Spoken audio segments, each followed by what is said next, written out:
कमल भवन जाए,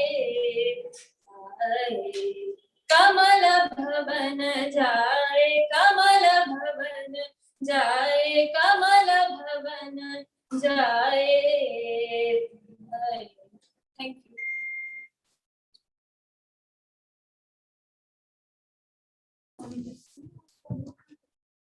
Thank you for a melodious rendering, Megha ma'am. For an auspicious begin, it's customary to light the lamp. Now, I request Honorable Secretary Rajajinagar Education Society, Shri T. N. Ravi Prakash Sir, Principal, Shri Aurobindo College, Dr. Srimati Shailaja ma'am, and senior faculty members at SAC to light the lamp.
Is the lamp lit?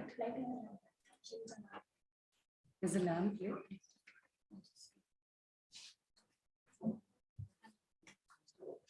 Thank you all. Thank you, sir. Thank you, ma'am. We at SAC bask in the aura of our spiritual guru, Sri Aurobindo. The Aurobindo Gita, which is the college anthem, is in reverence to the great guru. I call upon Srimati Archana, Srimati Namrata, Srimati Geeta, and Srimati Megha, faculty members at SAC, to sing the college anthem. Jaya He Aurobindo, Guru Charanaki Namana. Jaya He Mamata Mahimati, Tava Charanaki Namana. Aurobindo Tattva Palisuva, Satyada Patadali Munnadeva. Aurobindo Tattva Palisuva, Satyada Patadali Munnadeva. Jaya He Aurobindo, Guru Charanaki Namana.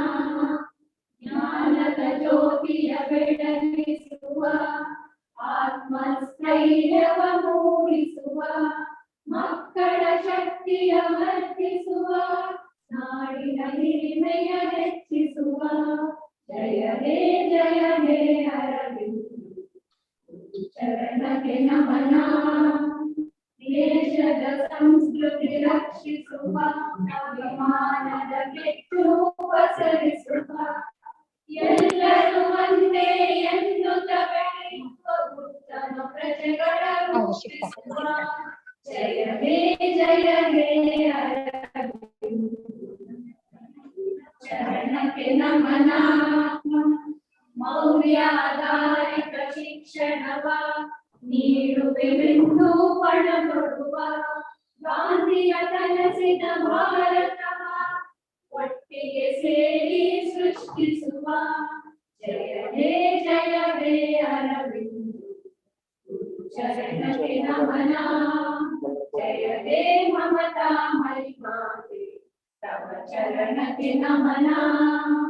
ತವ ಚರಣಕ್ಕೆ ನಮನ, ತವ ಚರಣಕ್ಕೆ ನಮನ. Mute ಮಾಡಬೇಡಿ sir, ಮಾತಾಡ್ತಾರೆ.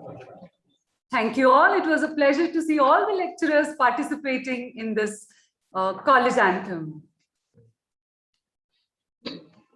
A formal welcome gears up the tempo of any program. Now, I request Dr. Srimati Shailaja M, beloved principal at Sri Aurobindo College, to formally welcome everyone. Ma'am, please. Thank you, ma'am. Honorable Chief Guest, respected guest of honor, revered President and the members of the management, Rajaji Nagar Education Society, distinguished invitees, dear learned friends, my dear students, ladies and gentlemen. A very pleasant and good morning.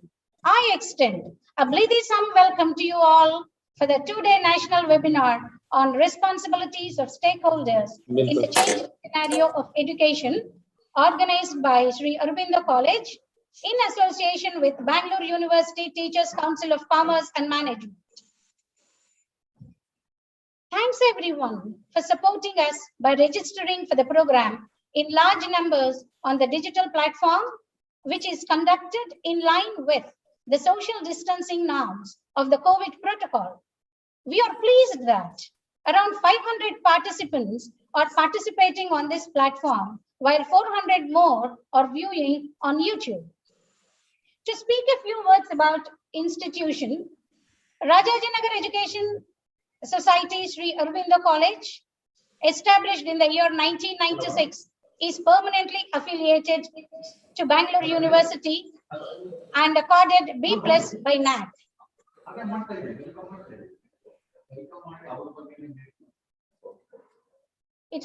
Our institution has been providing education to the students, guiding them achieve remarkable success in the field of education and preparing them to the new vistas of education. The institution leaves no stone unturned to extend value education and support in providing a forum for the holistic development of the student. We are all aware that the new national education policy is quite challenging and the students require encouragement and guidance to meet the transition in higher education successfully.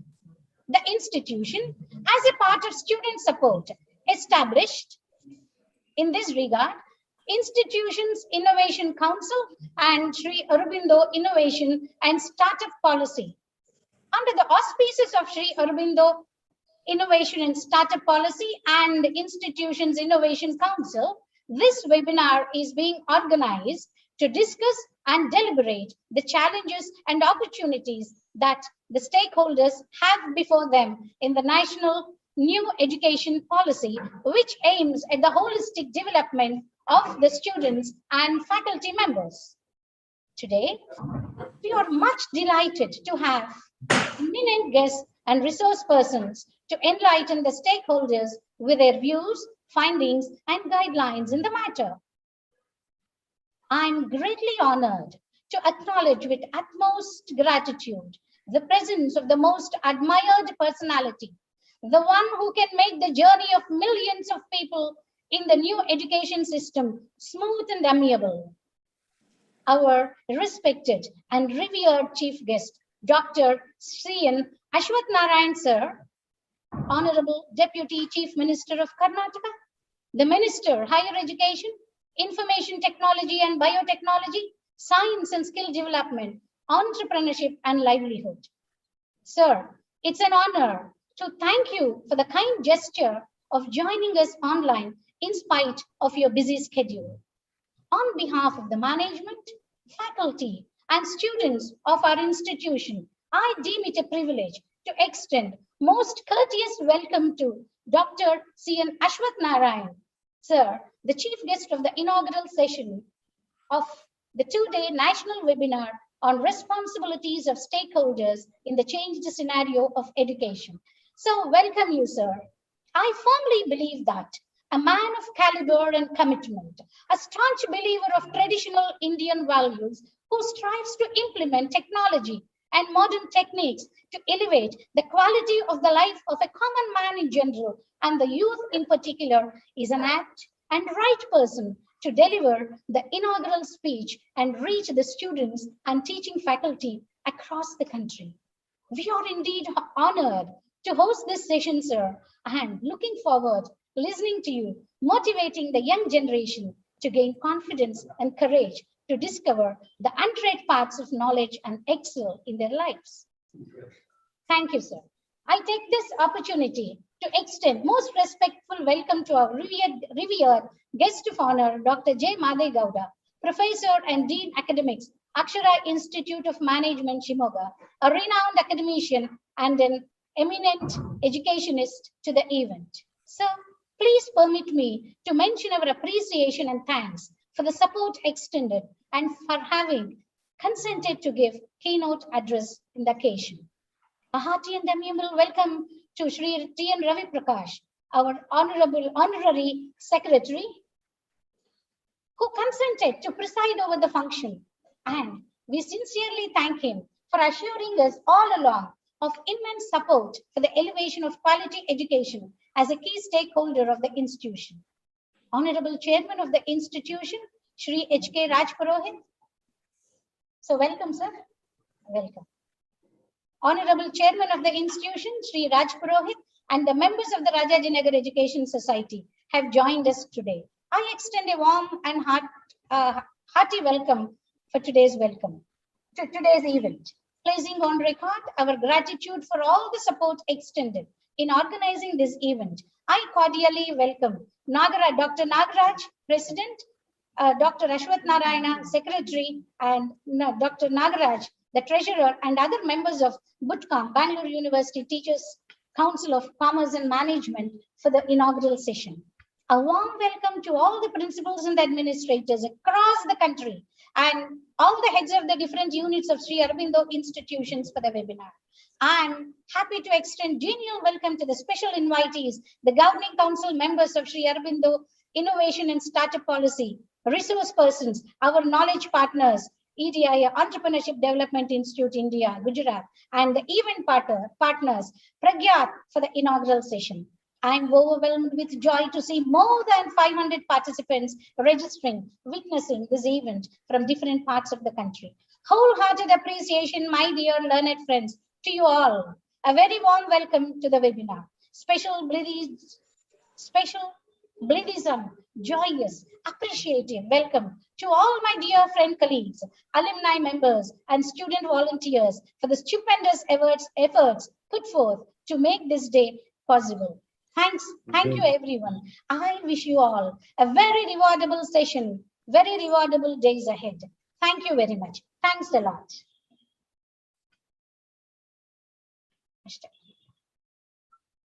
Okay.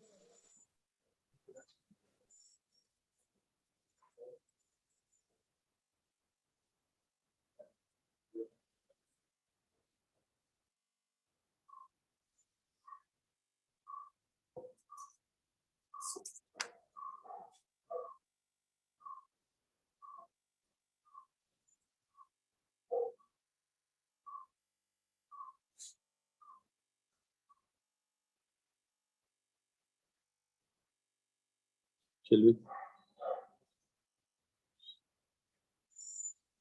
ನಮಸ್ಕಾರ ಎಲ್ಲರಿಗೂ ನಮಸ್ಕಾರ. ಈ ದಿನ ನಮ್ಮ Aurobindo college ರಾಷ್ಟ್ರ ಮಟ್ಟದಲ್ಲಿ 2 ದಿನದ webinar ಅನ್ನ ಆಯೋಜನೆಯನ್ನ ಮಾಡಿದ್ದಾರೆ. ಅದರಲ್ಲೂ ಬಹಳ ಪ್ರಸ್ತುತವಾಗಿರುವಂತ ವಿಚಾರ responsibility of stakeholders in the change scenario of education in the backdrop of the new National Education Policy 2020. Since the entire society, country, we strongly believe that it is going to transform the entire society and the country. On this occasion, I would like to acknowledge the presence of today's keynote address.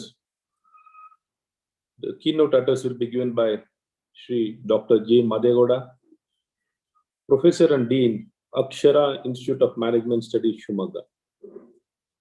And my good friend, my well-wisher, I share a very long-standing relationship with him for past many years. And his presidential address is there, and more so is the Honorable Secretary of Raja Inagar Education Society, Shri T.N. Ravi Prakash ji, and principal of the institution,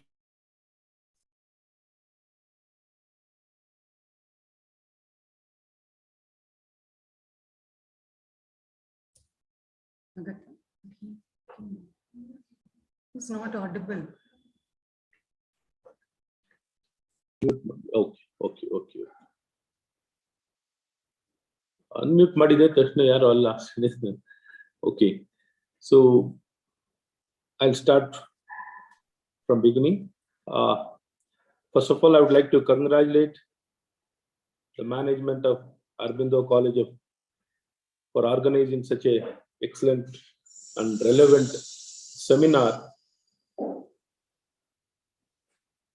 on this video conference, and a very relevant topic, responsibility of stakeholders in the change scenario of education in the backdrop of the new National Education Policy 2020. On this occasion, I would like to recognize the presence of our Secretary, Honorable Secretary, my good friend, well-wisher, social worker, educationist, who has been in government service for a very long time, and the Secretary of this society, Shri Ravi Prakash ji. And today's keynote address, the person who is going to give the keynote address, Dr. J. Madegowda, and he is also the Professor and Dean of Akshara Institute of Management Studies, Shumagga. I would like to acknowledge the presence of Dr. Madegowda, Dr. Shailaja, the pillar of the institution, the principal. I would like to acknowledge your presence, as well as the other office bearers of the society and other dignitaries, panelists, speakers, and the most important stakeholder, our students, and all other dignitaries. Today, as all of us know, education can only transform the society and build a very relevant and which can solve all the challenges whatever been faced by the society. To keep abreast with the challenges we face in the society with regard to all the sectors, probably education is the one and only solution which is going to address all the challenges. So being aware, all of us are aware that education is the solution. But as an individual, we give a lot of emphasis on education individually. But when we come together, the priority changes. So as a society, during the independence, pre-independence, post-independence, the entire society came forward to promote education in a very big way. Though it was a very challenging time, entire society came forward to promote education. Subsequently, the priorities have changed. The education has become more so for a namesake. But the kind of priority what should be given by all of us has not been given. But our Honorable Prime Minister understood the challenges, real challenge, what needs to be done in this society. Based on under that understanding, the complete revamping of the entire education system now has happened through the National Education Policy. As we all of are aware, the time taken to draft the policy was more than 5.5 years.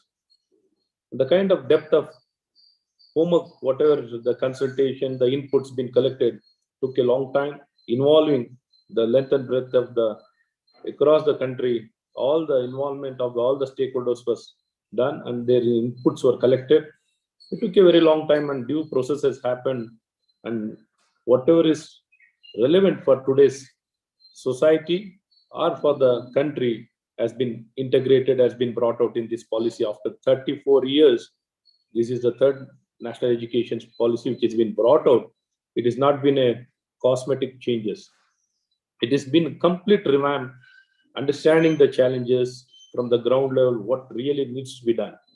So I would like to congratulate our own person, the Dr. Kastirangan, who was the chairman of the committee. Many people were from the state of Karnataka, were the members of this drafting committee. And it's a pride and a honor for the state of Karnataka. Most of the homework or the preparation of the policy took place in the state of Karnataka. Karnataka has been a pioneer in the field of education. The pride of the state of Karnataka in the field of education is really appreciable, but we need to still to do a lot of things in this direction. All of us need to work together and achieve the very purpose of the national education policy. In this direction, the state government has taken all the initiative, whatever needs to be done with regard to the implementation of the national education policy.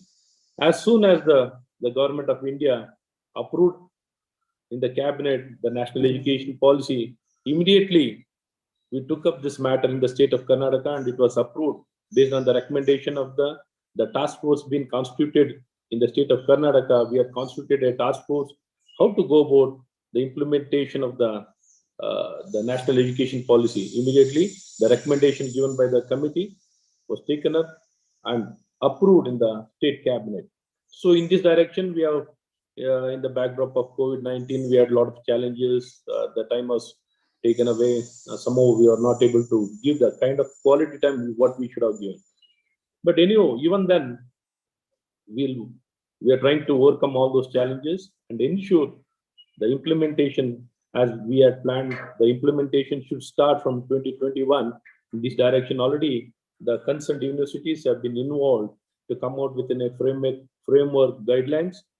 Since from the July 15th, we are going to start the calling for the application for enrolling in the degree colleges. The application call for initiative started in all the universities and the respective institutions. So before that, we need to have a framework how to go about it. So this is not basically, this year we are not going to make it mandatory. It can be optional.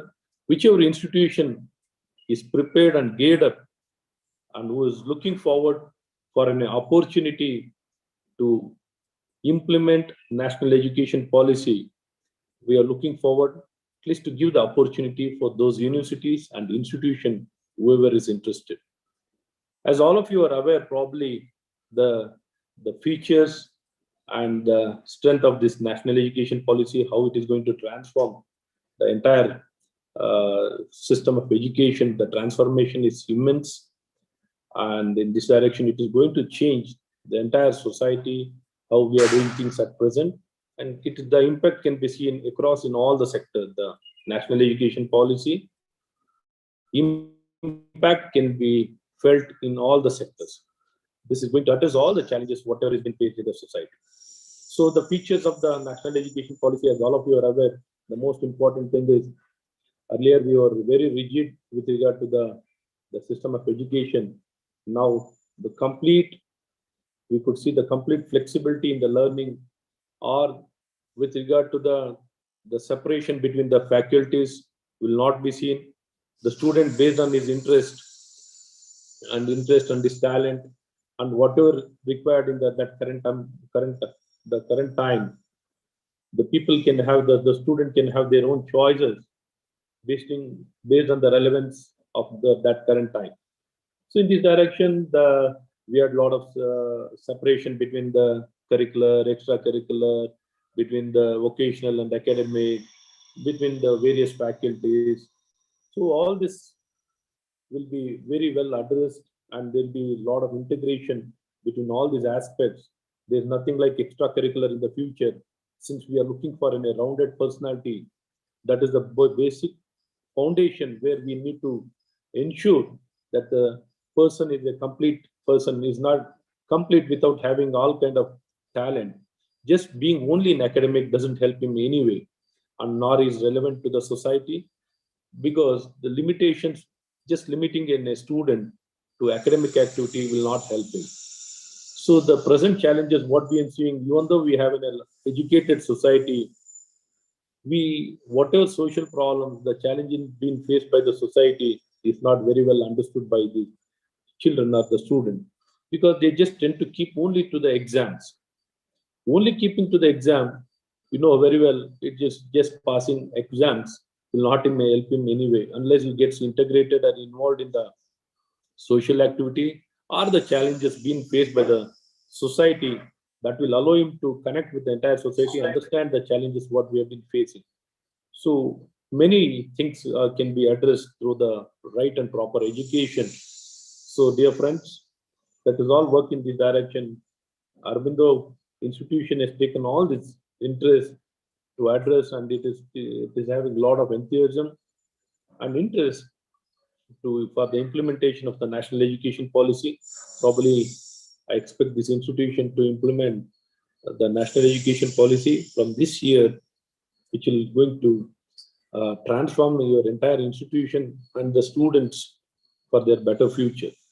So with these few words, I would like to stop here, and the experts are there to share many more things with regard to the benefits of the national education policy, how it is going to help them, and how it needs to be implemented.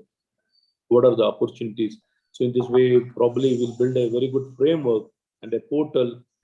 Any institution for that matter, any institution should be able to adapt and understand the education policy. It needs a lot of commitment from each and every institution, because the way we have been teaching the student, the learning process is going to completely change. The teaching and the learning is completely going to change in a better format. The assessment or the conceptual learning or the creative learning or the critical learning, all these things needs to be adapted in each and every student and the teacher and the institution. So I wish all of you all the best. Thank you for giving me this opportunity to inaugurate the national webinar. Namaskara. Jai Karnataka. It has been a great pleasure to be in the audience, sir. Thank you so much. At this juncture, I would like to quote Sri Aurobindo. He said, "True knowledge is not attained by thinking. It is what we are, what we become." You are an apt example, sir, of the above quote. Thank you for the words of wisdom and the reassurance and assurance you have bestowed on us. Thank you, sir.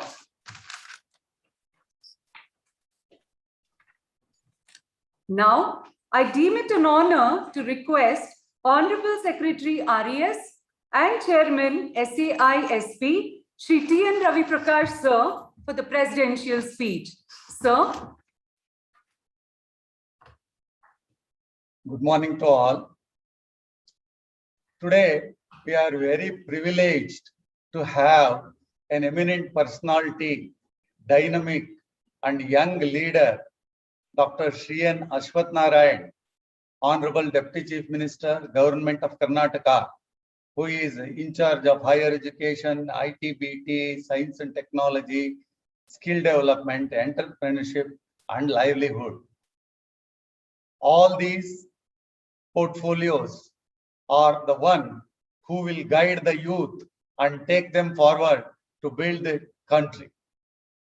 Such an eminent personality is here today to inaugurate our national webinar, and he has spoken the policies and the innovative steps the state government would take to implement the national education policy.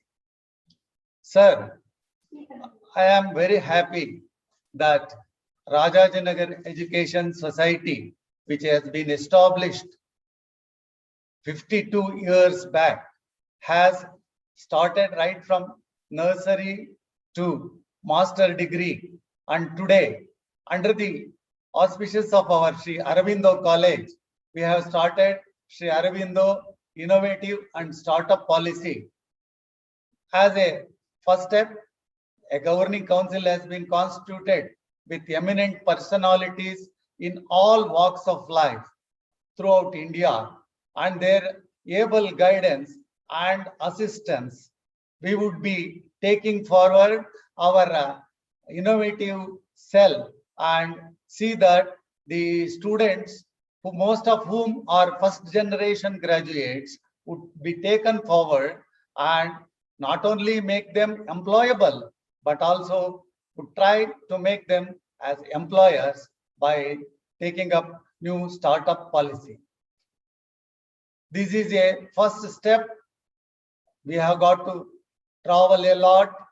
We need the assistance of the government and all the entrepreneurs who are with us to guide our children, who are most of them are from socio-economic backwardness.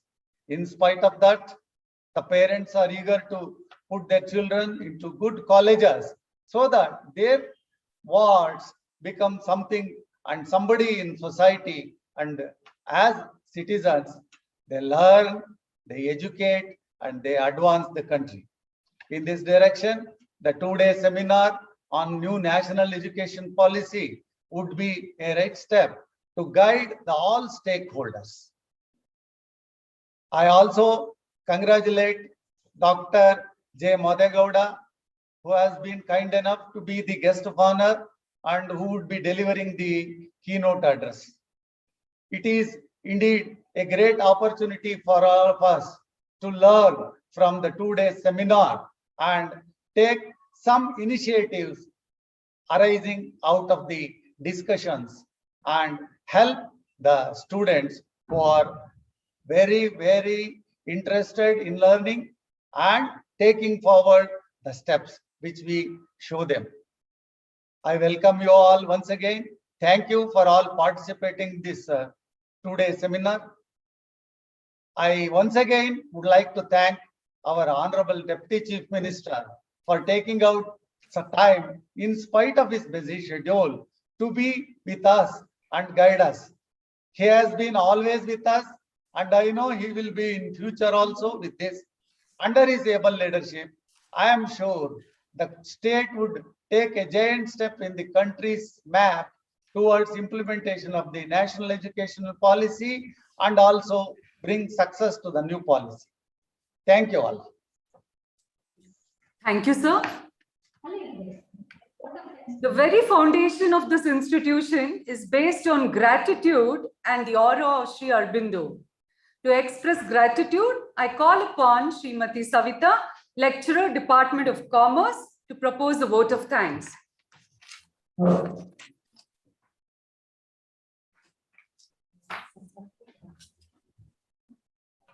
Good morning to one and all present here. No matter what language you speak, a kind and smiling thank you always speaks to every heart. I, Savita, Professor, Department of Commerce and IQAC Coordinator, Sri Aurobindo College, take this opportunity to propose vote of thanks to those who directly and indirectly contributed to the webinar organized by our institution. At the outset, I would like to extend my grateful thanks to our chief guest, Honorable Dr. C.N. Ashwath Narayana, Deputy Chief Minister and Higher Education, Government of Karnataka, for taking his time from his busy schedule to grace the event. Thank you, sir. I express my sincere gratitude to our Honorable Secretary, RES, and Chairman, SAISP, Shri T.N. Ravi Prakash, sir, for his words of encouragement. I thank him for his presence. Thank you, sir. I take this opportunity to express my gratitude and sincere thanks to Shri H.K. Raj Purohit, sir, Honorable Chairman, RES, for his support and his presence. Thank you, sir. I express my heartfelt gratitude to Shri Ramesh Chandra Hongal, sir, Honorable Joint Secretary, RES, Shri Gururaj Deshpande, sir, Honorable Treasurer, RES. Thank you, sir. I thank our well-wisher, Dr. Shailaja Ma'am, Principal, Degree Unit, for her continuous plan and constant support in organizing this event successfully. Thank you, Ma'am. I express my special thanks to Dr. Nagaraj GH, President, BUT CCM, Dr. T. Ashwath Narayana, Secretary, BUT CCM, Dr. S. Ramesh, Dean, International Program and Partnership, MCC. I thank everyone for their presence. Thank you. I extend my gratitude to alumni of our institution and participants from different colleges for being a part of today's webinar.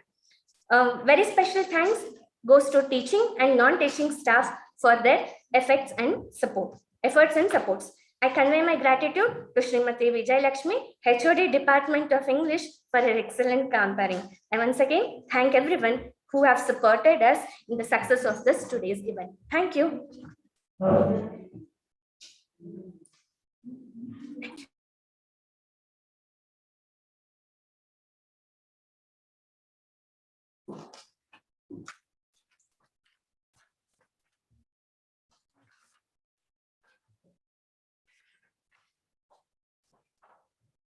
Due to the busy schedule of Dr. C.N. Ashwath Narayan, the vote of thanks had to be proposed earlier than usual.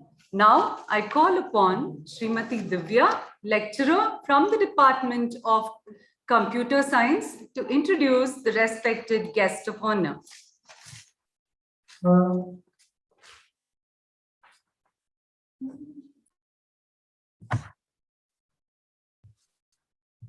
Respected dignitaries, members of the management, chief guest, distinguished speakers, delegates, staff, and my dear student friends. Very good morning to you all. I am Divya, lecturer, Department of Computer Science, Sri Aurobindo College. I have a very pleasant duty of introducing guest of honor of today's event, Dr. J. Madegowda.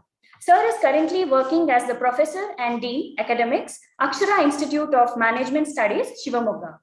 Hailing from an agricultural family in Mandya district, Dr. Madegowda had his early education in different institutions in Mandya district.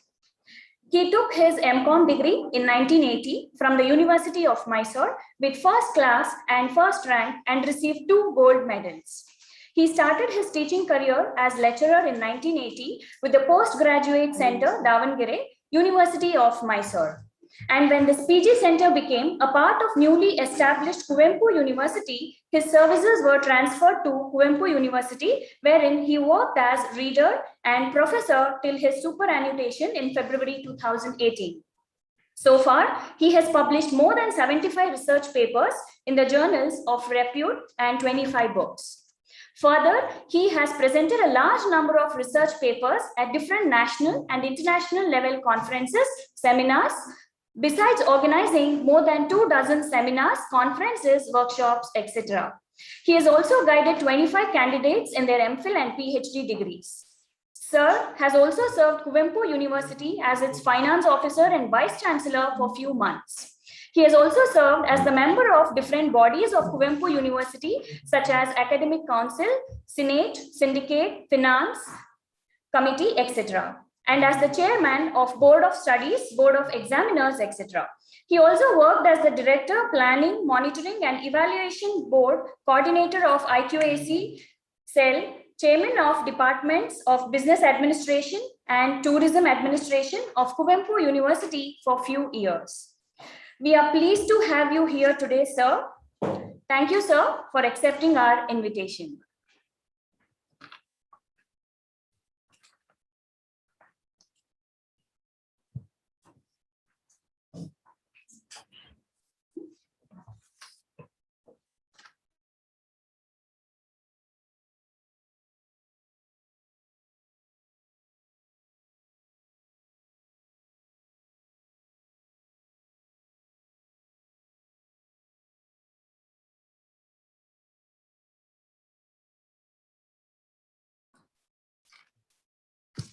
Thank you, Divya ma'am.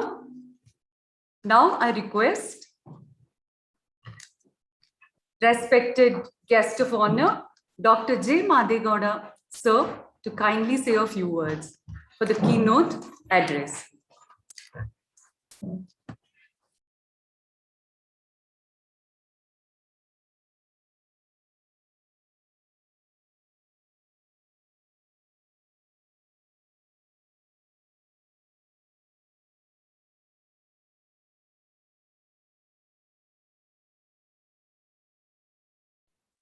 Of the webinar, Mr. Ravi Prakash sir, esteemed inaugurator Dr. Ashwath Narayan, respected chairpersons and resource persons for technical sessions, respected principal Dr. Shailaja, respected Professor Tyagarajan,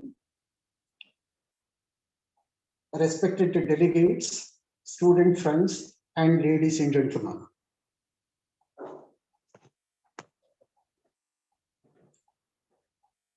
Good morning to all of you. And again, I extend a very warm welcome for this short keynote presentation. Friends, at the outset, I profusely thank the organizers for providing me this opportunity to address you for a few minutes on some of the issues pertaining to education in India in this pandemic period and in the presence of the Honorable Higher Education Minister, Dr. Ashwath Narayan. Friends, I also congratulate Aurobindo College, the Temple of Higher Learning, for organizing this webinar on a contemporary issue for which the entire globe is trying to find a complete solution, which is unfortunately evading. Friends, due to the time constraints, I will be focusing on some of the issues pertaining to education, including higher education, and also the responsibility of some of the stakeholders in this pandemic period, leaving all issues relating to new education policy to different technical sessions.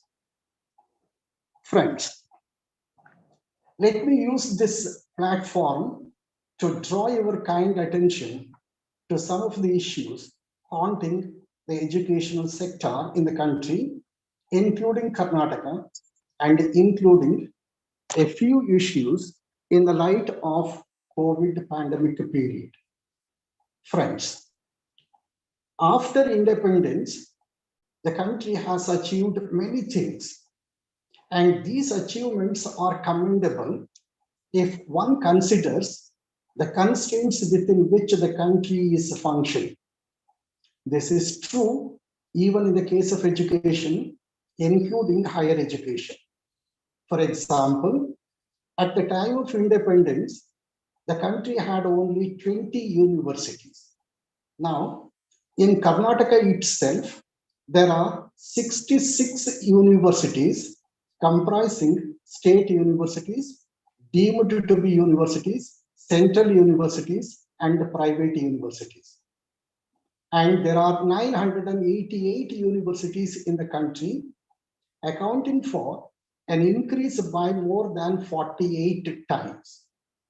Similarly, one can find substantial increase in the performance of the country from the point of view of any parameter used to evaluate its performance with regard to educational sector.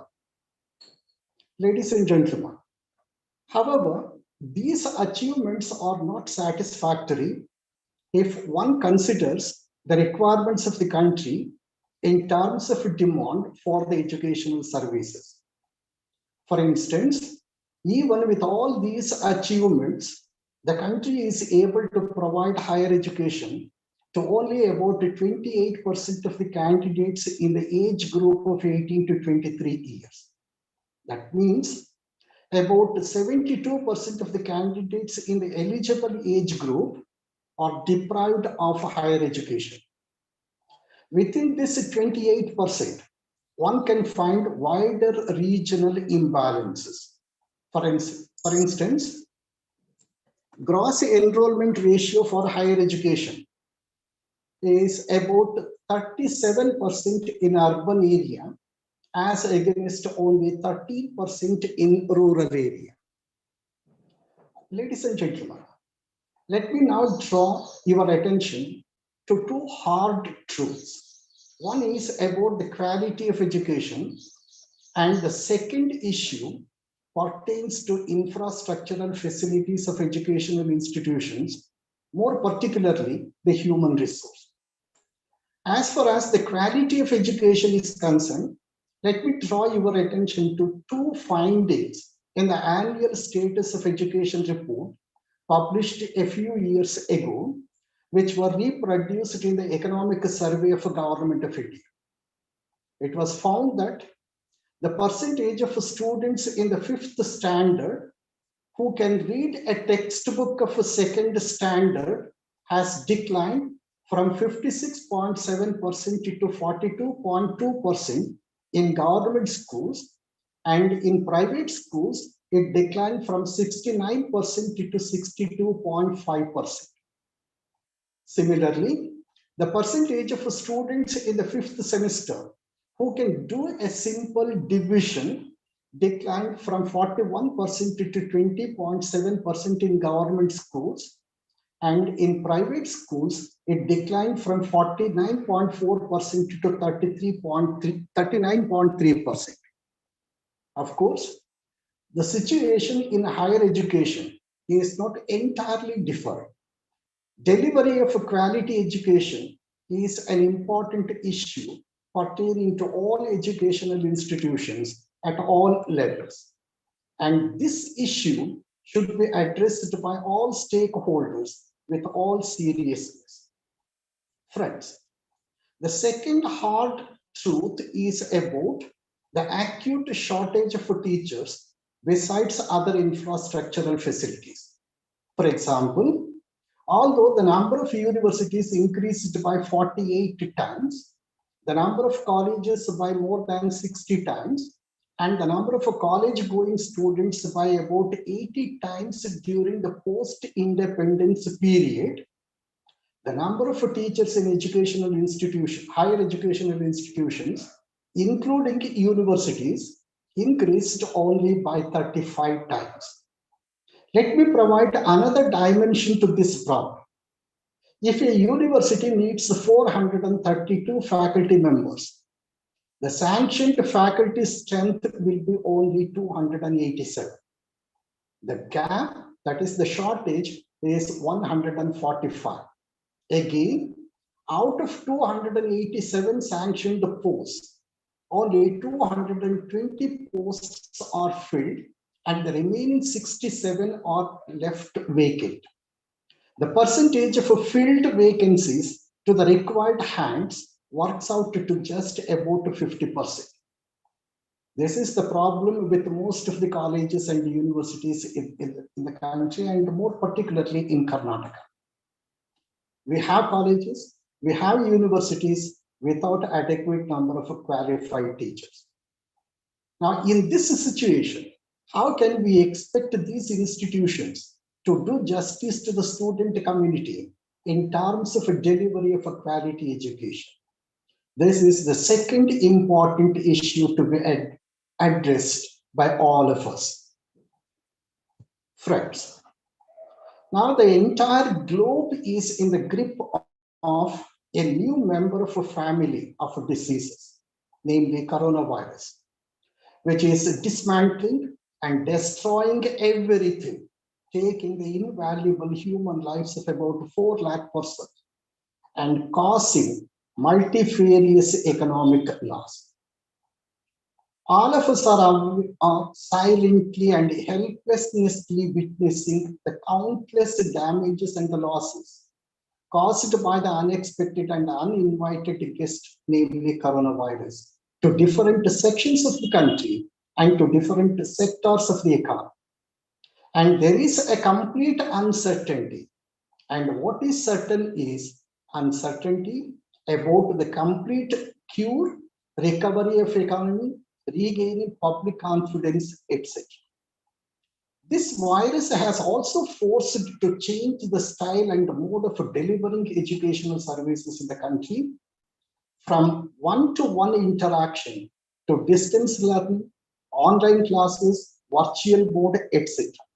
However, I personally feel that these new modes of delivering educational services are neither perfect substitutes nor effective when compared to offline classes. But in the present pandemic period, we do not have any other better option except continuing to deliver the educational services through online mode till this epidemic is thrown out of the globe. Therefore, the issue is how to ensure the continuity in the delivery of a quality education to the student community at different levels using the online mode. Friends, let me now draw your kind attention to a few findings of Sustainability Development Goals 2020-21 from the point of view of Karnataka and with regard to education. Please note that the Niti Aayog of Government of India introduced Sustainability Development Goals in 2018-19, and recently it has published the third edition of the report for 2020-21, the year which was governed and ruled by coronavirus. Niti Aayog used 17 goals to measure, evaluate, and compare the performance of different states and union territories and to rank them. And one of these 17 goals is Sustainability Development Goal number 4 on quality education with 11 indicators of quality education. In terms of overall performance, the Karnataka's score of 64 against 100 is above the country's average of 57, but much below the score of Kerala 80, Chandigarh 79, Delhi 75, Himachal Pradesh 74, Goa 71, Uttarakhand and Puducherry 70, and Tamil Nadu 69. However, out of 11 indicators, the performance of the state with regard to 5 indicators is satisfactory. The 5 parameters are: 1. Adjusted net enrollment ratio in primary education from class 1 to class 8. 2. Percentage of students in grade 8 achieving at least a minimum proficiency level. 3. Percentage of persons of 15 years of age and above who are literate. 4. Percentage of schools with access to basic infrastructure. And 5. The percentage of trained teachers at the secondary level from class 9 to 10. With regard to these 5 indicators, the performance of the state is satisfactory as it has scored 75.7% to 100%. But in the case of remaining 6 indicators, the performance of the state is not satisfactory. One such indicator is the gross enrollment ratio in higher education from 18 to 23 years, wherein the state has achieved only 28.8% as against the target of 50% by 2030. Let me be noted here that Sikkim has already achieved 53.9% GER, whereas Tamil Nadu is very close at 49%. Friends, these results clearly bring the point to the fore that the state needs to take note of these achievements to strengthen them further and the failures to improve them in future. Friends, as all of us know, all sections of the society in one way or the other are the stakeholders of education. Governments at different levels, managements of educational institutions, heads of educational institutions, both teaching and non-teaching staff, parents, students, prospective employer institutions and organizers, researchers, general public, media, etc. are the stakeholders. Some of these stakeholders have direct stake, say for example, parents, students, etc.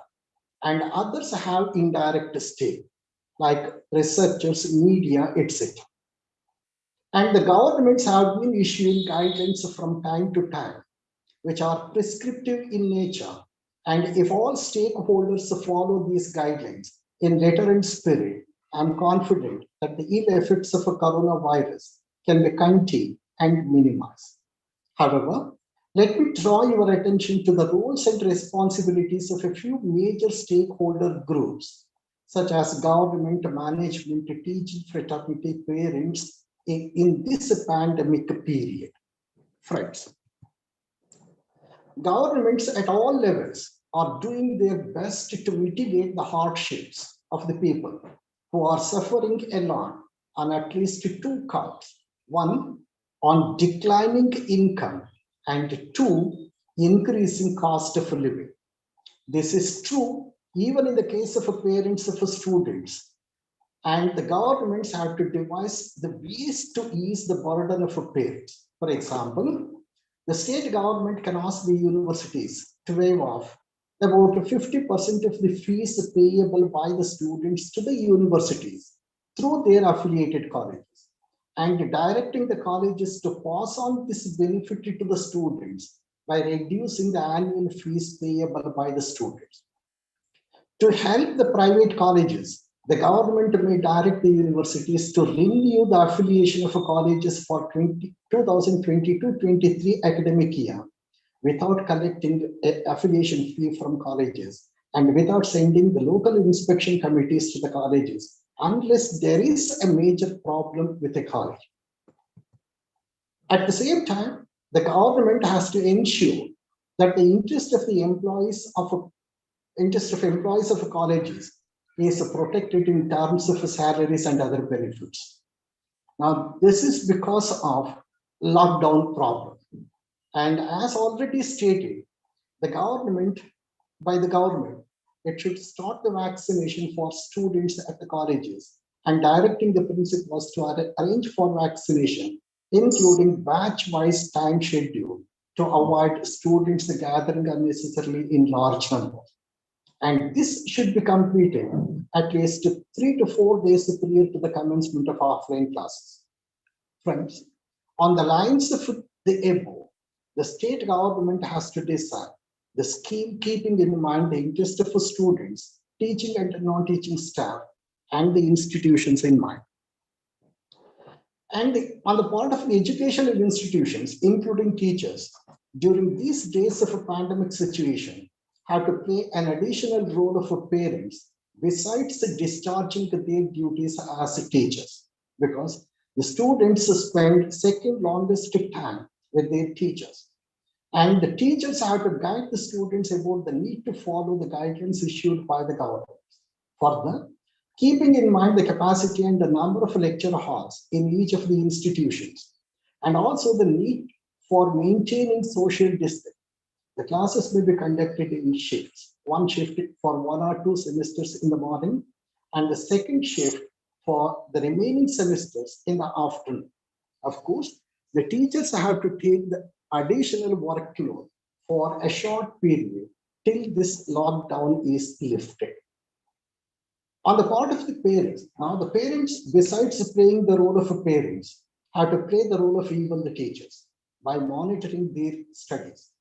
But the difficulty is with rural areas and the people who are below poverty line, because their primary goal is to find ways of earning for the daily meals of their family members. Further, majority of them are illiterates. Of course, they are not uneducated. Besides, there is the problem of internet facility. And this is a big challenge for the government and other stakeholders to find the ways of assisting the rural people and the students. Finally, friends, many developments are taking place in the world, including in India and Karnataka, and including in the area of education. And the best word to describe all these developments is the change. This change is continuous, and it is the outcome of many developments. However, this change does not require our permission, our sanction, our approval. Permission of either the government or the university or the college is not required. It takes place whether we like it or not. It does not adjust to our needs, our environment, and to our wishes. And therefore, we have to adjust to these changes. Otherwise, we will be thrown out of this field by these changes. Therefore, friends, we have two options. One is whether we will have the foresight to accept the change and shape it to our benefit. Or second one, whether we will allow ourselves to become its victims. Now the choice is in our hand. Ladies and gentlemen, on the lines of the above, there are many more problems and issues in this pandemic period, and I am confident that the resource persons and the delegates of technical sessions are able to discuss the issues as comprehensively as possible and come out with a plausible solution, forming the basis for the government policy and action. With this, I conclude my address by thanking the organizers again and also thanking the warriors of coronavirus for their invaluable, dedicated, and precious service. Thank you very much. Yes, sir. What seems certain at present is the uncertainty. To make the most of the situation is definitely in our hands. Thank you, sir, for delivering a very intense keynote address and want to convey our gratitude on behalf of Sri Aurobindo College for your kind participation. Thank you, sir.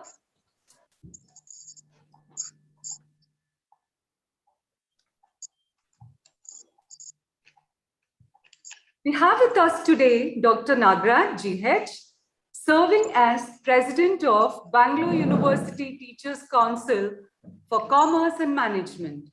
He is also the Principal of Government First Grade College, Harohalli, Kanakapura Taluk. He has 20 years of experience in teaching at graduate, postgraduate, and professional levels. He is a recognized guide for many universities for MPhil and other master programs. Sir has also authored 5 reference and textbooks. Thank you, sir, for your valuable presence. Kindly take the screen.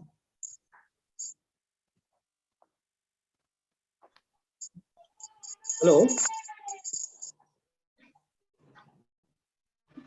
Madam, I'm audible?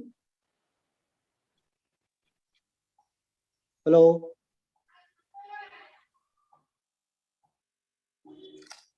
Yes, sir, you're audible. Okay. Good morning to all. Respected chief guest of today's program, Honorable Deputy Chief Minister of Karnataka and Higher Education Minister Dr. Ashwath Narayan sir, and eminent Professor of Commerce and keynote speaker of today's program, Dr. Madegowda sir, all the trustees, members of the management, faculty, members of the Arvind Group of Education Institutions, and other dignitaries on this virtual platform, and dear fellow delegates. I feel it is my privilege and honor to be a part of this great academic event. Ladies and gentlemen, let me congratulate the management of the Aurobindo Group of Education Institutions for wonderful arrangements and an excellent need-based team they have been chosen for today's national webinar. Ladies and gentlemen, as you all know that the transformation in the education scenario has already been started in the country with the introduction of NEP 2020. The innovations and technological developments in the society have created such a situation. The different facets of transformation has already been explained in the inaugural speech, and a keynote speaker also has addressed these issues and highlighted the gaps in the present status, and also offered some suggestions with this matter. The main motto of this NEP is to make the holistic development of the student and also envisages the inclusive and equitable quality education to all. In this process of holistic development, different levels of stratas and stakeholders are involved, like students, the parents, teachers, government, and educational institutions, etc. So, for the holistic development, a roadmap or a blueprint has been given through NEP 2020. So, creating awareness among the stakeholders on new education policy regarding what are its objectives, what are its functions, and how significant it is, and what are the changes of this new education policy compared to earlier policies, and how these challenges as well as opportunities are there in the new education policy are need to be explained. This webinar is one such attempt in which different sessions with related content are being planned and also designed. I am sure that the discussions and deliberations of this webinar will create some kind of awareness among the stakeholders. BUTCCM is one such stakeholder. Ladies and gentlemen, BUTCCM, that is Bangalore University Teachers Council of Commerce and Management, is a registered and academic body founded in the year 1993 with the participation of many eminent scholars in the commerce fraternity. The BUTCCM is an interface between academicians, professionals, and policymakers. The main motto of our council is to support all the stakeholders of higher education in general and to promote and disseminate the knowledge of commerce and management education in particular. Also, to facilitate the exchange of knowledge and ideas on contemporary issues, commerce and management, the management streams. BUTCCM is also a member of various academic bodies like Federation of Teachers Council of Commerce and Management in Karnataka and many other academic bodies. The council is extending its selfless service since the last 25 years for the development, refinement of commerce and management education in Bangalore region. It covers the Bangalore University, Bangalore City University, Bangalore North University, and also organizes various creative activities like seminars, conferences, FDPs, and also constantly involving in syllabus preparation and regularly conducting orientation programs for lecturers or lecturers of commerce and management streams. And our council enables educational institutions, educators, academicians, and universities to share their experience in upholding new ideas in research, teaching methods, and teaching aids. Ladies and gentlemen, the BUTCCM is always in the forefront to take up any kind of academic ventures to improve and sustain the quality of commerce and management education. We are ready to take up many more this kind of programs in the days to come. For all this, we seek earnest cooperation from all the faculties, departments, institutions, universities, and other stakeholders. Ladies and gentlemen, my sincere thanks to all the dignitaries, resource persons, delegates, and all other participants for the opportunity given to me. My views and for your patient listening. Thank you all. Thank you once again. Over to the organizers. Thank you, sir. Thank you for being a part of this event. Also, thank you for extending your kind support. Thank you, ma'am. On behalf of the college, I sincerely thank you, President. Participants, a small announcement, timelines of the agenda and volunteer list have been shared in the WhatsApp group. For any queries, kindly contact them and request you all to attend the technical sessions. Over to Rekha ma'am now.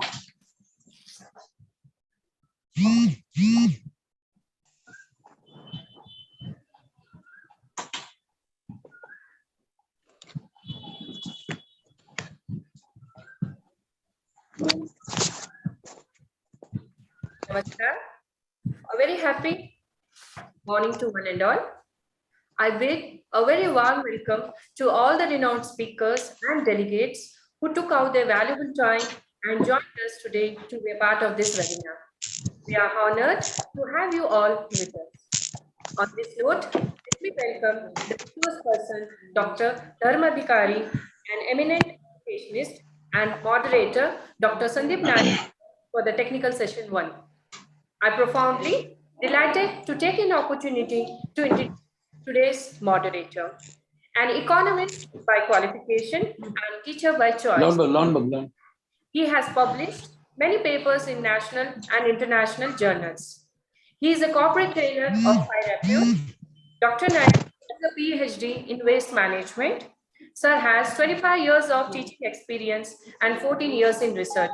Dr. Nayak is a guide, mentor, and icon for the youth and teaching fraternity.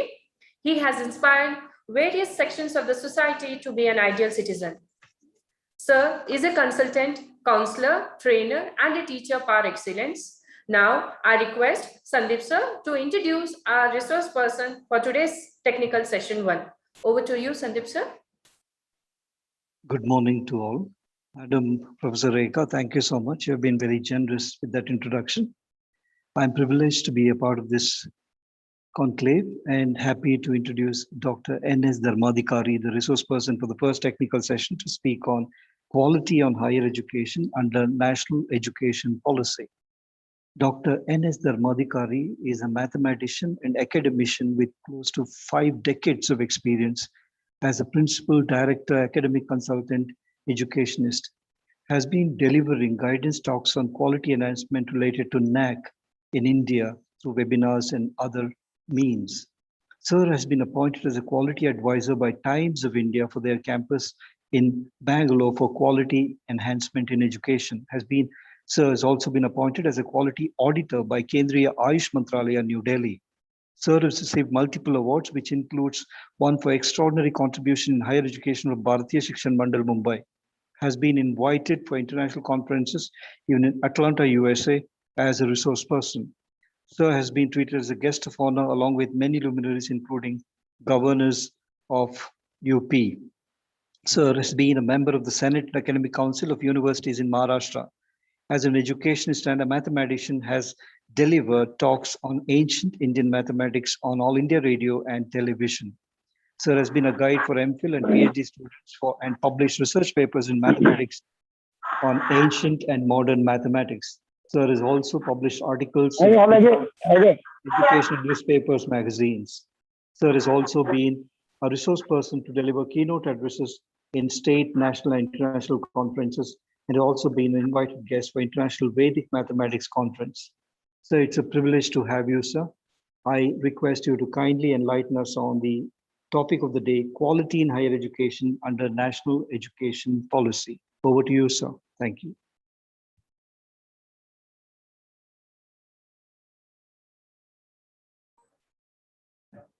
Dr. Dharmadhikari sir.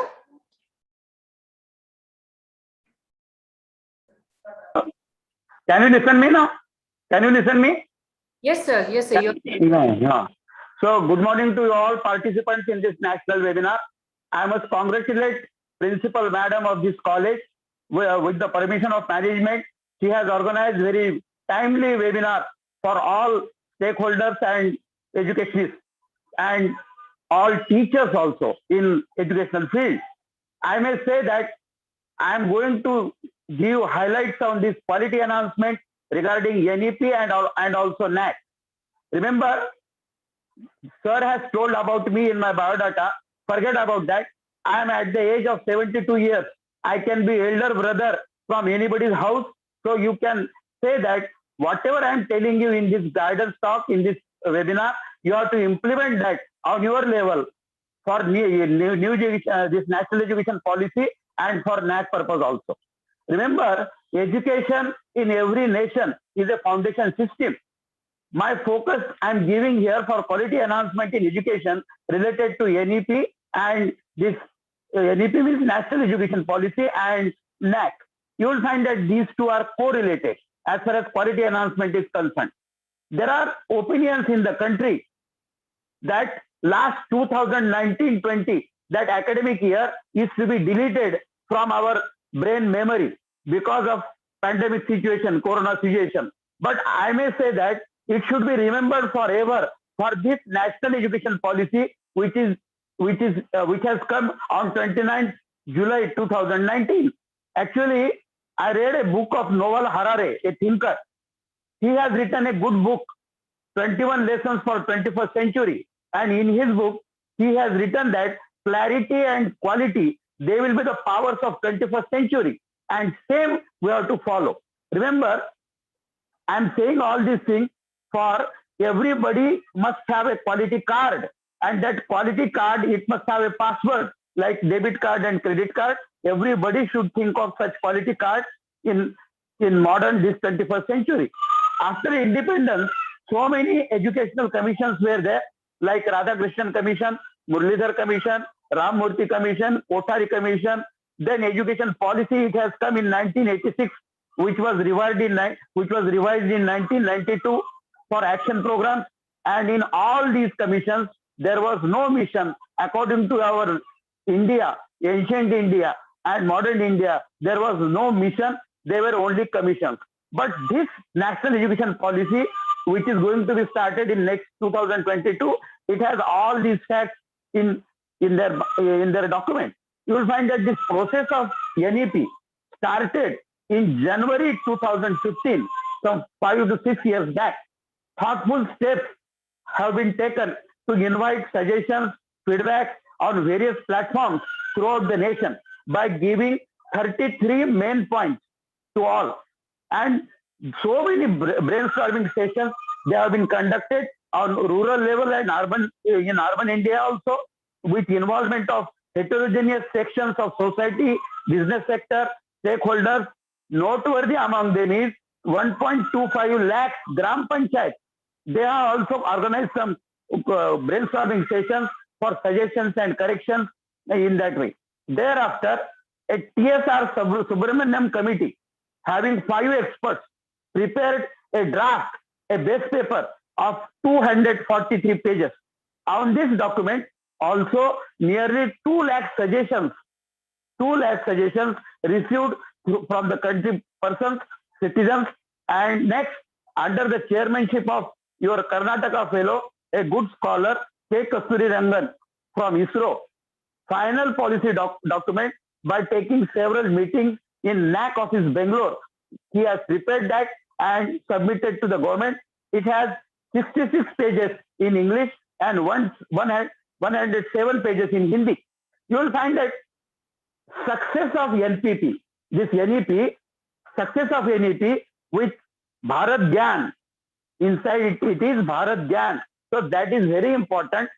Success of this NEP, which is working with global vision and social responsibility, will depend upon the attitude and sincerity on implementation level. So we have to take care of that. Remember, attitude should be proactive, positive, because we all know that positivity is by choice and it is easy to adopt, but negativity is automatic and not easy to give up. So remember, we should be positive, proactive in implementing this particular NEP.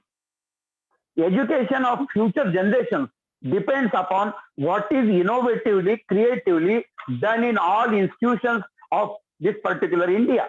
So you will find that innovation, creations, they should be done on all levels. You will find that for national development, management of market, money, material, and human skills, skilled labor, that is important. And you will find that this human being the main source, it is not a resource. You will find that our government has decided to take HRD Ministry, Human Resource Ministry, as Ministry of Education. So in this national education policy to come, it will be called as Ministry of Education, not Human Resource Ministry. In 1966, Kothari Commission has come, and in the report of Kothari Commission, it was stated that center of gravity of education, it is in Europe. But due to this national education policy, as in ancient India, this center, again, it will be shifted to India, definitely. Main features of this NEP, they are education up to 5th standard, it is from mother tongue, home language or regional language. A very drastic change has been taken. Then if you desire, then thereafter also up to higher education, you can take from any mother language, home language or regional language. No hurdle will be there in that manner. The another fact is of flexibility. Flexibility is the main point of this national education policy. It is breaking regimentation of faculties and streams. A student can take a subject like chemistry, accountancy, economics or music. There is no barrier of faculties. And degrees in this national education policy, degrees will be of the type BLE and BLA. That will mean Bachelor of Liberal Education and Bachelor of Liberal Arts. You will find that only teaching intensive universities and research intensive universities, they will be there in this particular policy. Yearly only 2 exams will be there. One is regular exam and another, if desired, you can have for improvement, for upgradation. So remember that everything is depending upon the implementation level, how fine you are doing that. Moreover, stress is given on experimental training, internship, not only for science students, but for any faculty, experimental training, internship in the local community, in the neighboring area, maybe industry, maybe factory, maybe old skilled laborers are there, maybe villagers are there, they are having lot of knowledge regarding rare animal, rare biodiversity, rare animal, rare plants, and different techniques of ancient India. So we have to go there in that manner. You may be knowing that our Nobel laureate C.V. Raman and Jagdish Chandra Bose, they have done experiments by going to these skilled persons in the vicinity, in the neighborhood community, learning from them, and they have prepared their equipment for the research with the help of them in that manner. So we have to do in that way only, as rightly it was said by Education Ministry, and that particularly extracurricular, co-curricular part, it will not be there. It will be the part of syllabi only. So we have to do all these things in this NEP. You will find that robust and transport process is there for recruitment of teachers. Performance-based it will be there.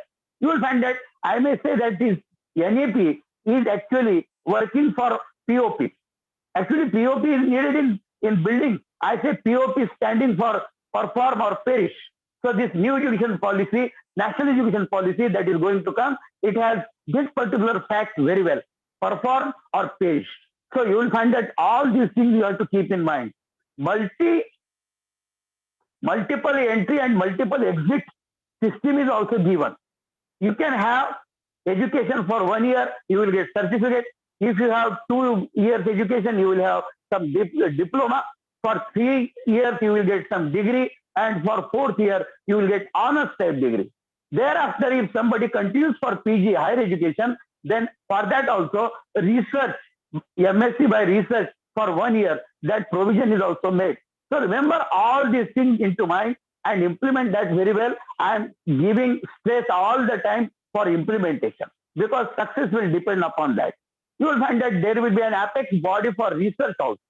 That is National Research Foundation, to coordinate all research activities of universities in India. You will find that there will be a mentor in each university related to research, and that will be coordinated one with this NRF, National Research Foundation. Need-based research, time-based research, and research for removing the diversities of the neighboring community. That is also essential, and it will be done in that way for developing the life skills and every part of the livelihood. This research, it will not be on the paper only. That research should be from paper to people and lab to land. It will be relevant research. It will be interdisciplinary research, useful for getting more patents. There is World Organization for Patents, World Intellectual Property Organization. Presently, the report shows that America and China, they have filed respectively 14 lakhs and 6 lakhs patents, whereas our India's number filing the patents, that number is nearing somewhat 50,000. But out of that, 70% are filed by non-resident Indians. So we should take care of this filing of the patents and go for the research which will be useful for the neighboring community. Some private agency, government agency, neighboring some agency, district level, some administrative office can use your research done by faculty member or by the department in the college, institution or university for removing the diversity. In that manner you have to work. You will find that foundation literacy, numeracy and logic, they are the main parts of this NEP. There is a industry 4.0 revolution that is knocking the doors of the world. So you have to take care of that also. Latest trends, those are coming in technology. You should adopt all those things in your teaching learning methods like IoT, Internet of Things, big data, virtual reality, artificial intelligence, robotics, and there are 5 T's. which are very important nowadays. First is information technology, IT. Second is biotechnology, BT. Third is nanotechnology, NT. Fourth one is cognitive technology, CT. And last one is QT, quantum technology. So all these T's, 5 T's, they are also very important. Remember, you have to identify local needs and seeds of the potential for the development of the college, development of the community, and development of the student also, to make them globally competent. So all these things you have to follow. You should be receptive all the time. Do not be reluctant for change. Reluctant for change, it will create problems. You have to face the change. Do not change the face. Changing the face will create the problem. Facing the change will give you career advancement all the while. So you have to remember that. The concept throughout the world, it is going on like learning to learn and living to learn, learning to live. That type of thing is going on. So we have to think of that factor also on implementation level. Document of NEP is very nice. The question is of implementation that I am discussing here. You will find that educational sector since last decade or 2 decades, it has become economic engines now. Every education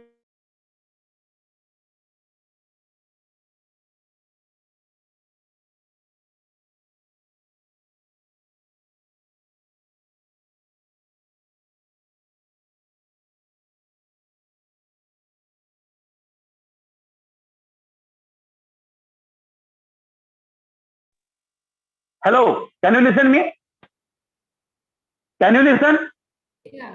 Yes, sir. Audible. Yes.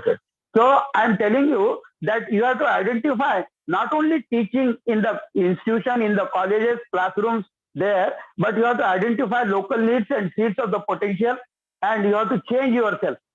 Facing the change, that will give career advancement, and changing the face, it will create problem. That I want to tell. This educational sector, I was telling you that it has become economic sector now. It has impact beyond the boundaries of institution. So you have to think according to that also. Remember, all these things that I am telling you, they are very important, from quality enhancement, which related to NAC and related to this national education policy also. You will find that there are different bodies in this new national education policy. The apex body, the umbrella body, it is Higher Education Commission of India, excluding medical and legal education. Everything will be included there. It will be one window.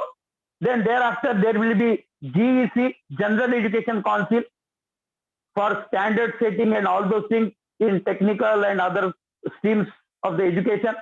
Then third one is HEGC. It is Higher Education Grants Council for funding. It will be a funding agency at apex level.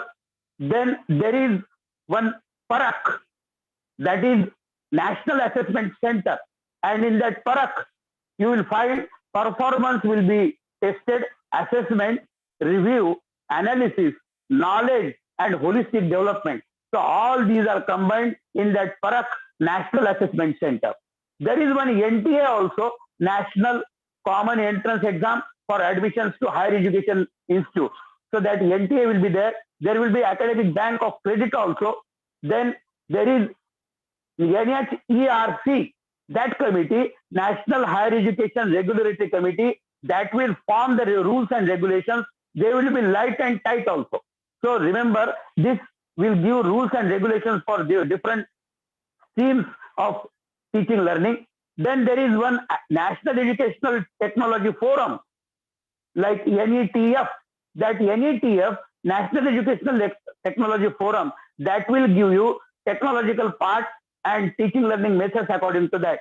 You will find that there is socially, economically disadvantaged group caring committee also, SEDG, socially and economically disadvantaged group, that is taking care of downtrodden class, backward class, economically and socially. For that also they are taking. Remember that there are main thing is going to happen in this national education policy to come, that has some measures, strict measures to stop the commercialization of higher education. We are looking to that we are just involved in that commercialization of higher education. Main steps are taken by that. Remember that. You will find that all these things that I'm telling you, you have to remember in that perspective and you have to follow. Remember, there will be now NAC is now it is there, NAAC, National Assessment and Accreditation Council. In that NEP, that will be named as NAC simply, National Accreditation Council. You will find that this National Accreditation Council, it will work in smart manner. When I say in smart manner, that means that S stands for specific. Everything will be specific in that National Accreditation Council that is going to come in new this NAC pro forma. Now it is presently we are having that NAC format that is revised in 2017. It will be again revised in some manner when this National Education Policy is coming, NEP is coming, and there the concept of smart, it will come that yes means specific. Everywhere you will be specific in communication, in teaching, in your presence in the college. Every hour you have to just give the report to higher authority, not only to principal, but education department in the state or maybe at secretary level. All these systems are there. I was a member of subcommittee of that, so I know much things about that. So there will be very strict, but it will be for development of the educational faculty, education to the student in that manner. So this smart concept, specificness, then measurable. This measurable part, it is going to come. When I say measurable, all faculties, they are measured from management and principal also after getting the appointment in institutions, maybe university or colleges, and they will be measured in this way, whether they are for the development of the college, development of the student, and in general development of the neighboring community also. So in that way, that measurement is going on. You will find that students are also very advanced nowadays. I may tell to participants who are faculty members here, I may tell that student also will measure you. Now also they are measuring. Suppose you want to teach in the class for 45 minutes. If you prepare at home very well, you will teach also very well. But if your preparation is not good, then you will teach for 10 to 15 minutes in the class and start chit-chatting with the student, and then student will measure you whether you are outdated teacher or updated teacher. So remember, all these things, they come under that. So that measurable part is very important. Then I'm coming to achievable. So this, when I say achievable, in National Education Policy, in NEP, achievable part is very important. After getting the appointment in the college, nobody is doing anything. If he is not PhD, he or she is not PhD, you have to register for PhD. MPhil part is not there in new NEP now. Only PhD is there. So if you are not PhD, then you have to register for PhD. You have to publish research papers, as I told you. Those research should be from paper to people, lab to land, useful for removing the diversities of the neighboring community. You have to take surveys, projects for neighboring community in that manner. Regarding situation, current situation also, regarding this corona situation also, you must take some priority should be given to some surveys, project of this type. What is the impact of lockdown on society, impact of lockdown on education system? Since 2 years we are facing that. So subject related some awareness program, some diversity study, that should be taken. So remember that achievable part you have to take in that manner. Then comes R. R means relevant. This is the main part. You should be relevant. You are having yesterday's skills. You are presenting the present. You are teaching the present students for their better future. It is highly impossible. You have to develop your skill and potential. You have to give awareness of latest trends of technology coming from time to time in that manner, so that relevancy is there. Now, what happens, generally, AQR you have to send after getting the first NAC grade. You have to send AQR to NAC office. And I have seen that in most of the AQR, same things are repeated. Do not repeat the thing that you have written earlier in the NAC AQR. Every 5-year record, it should be having announcement. Some nature of upgradation should be seen in infrastructural part, in teaching learning methods, in technology use in that manner. So remember that this relevancy is very important. And next comes T, that T stands for time bound. In that time bound process of NEP, you have to do the things, you have to activate the things in time and to the point. Remember, all these concepts are very essential. In fact, I may tell that this National Education Policy is covering the sentence that I am telling to you. What is that sentence? that sentences in this manner: ICT, industry-based, outcome-oriented, academic performance through collaborations with neighborhood community connect by using technological amplification of learning. So when I repeat once again, the NEP, it is covering all these words in that sentence: ICT, industry-based, outcome-oriented, academic performance through collaborations MOU with neighborhood community connect by using technological amplification of learning. I may explain. I can have first word is ICT. When I say ICT, that means not only this PPT presentation and LCD teaching. You must use e-learning resources and software. There are so many subject-related software. E-governance and e-communication should be adopted by different platforms. All these things paperless, in that manner it should go, that ICT technology. Then I told you the latest part that I told you: IoT, artificial intelligence, big data, Hadoop software, cloud computing. That is used all over the world. In cloud computing, there are main 4 types: community cloud, private cloud, hybrid cloud, and public cloud. So you have to use one of them.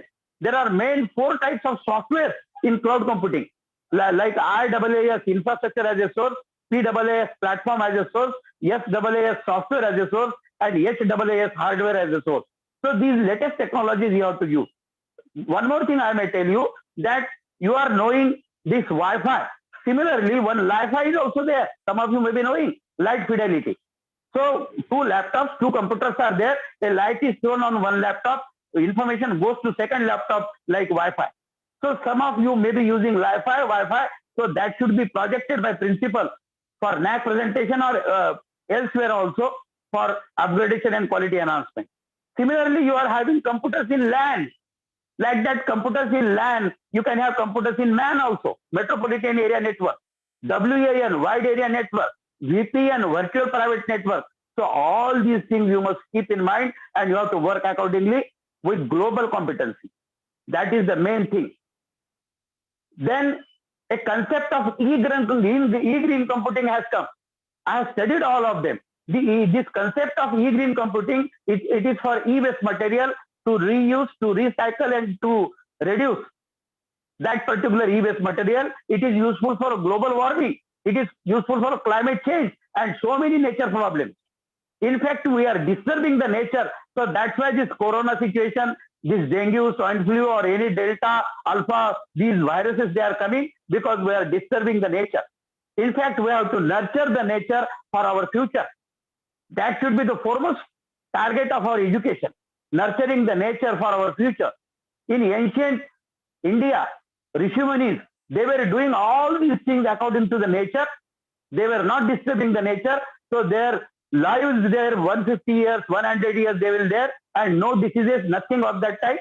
Everything was just in spiritual form. Now world is going digital, herbal and spiritual. India is also going digital, herbal and spiritual.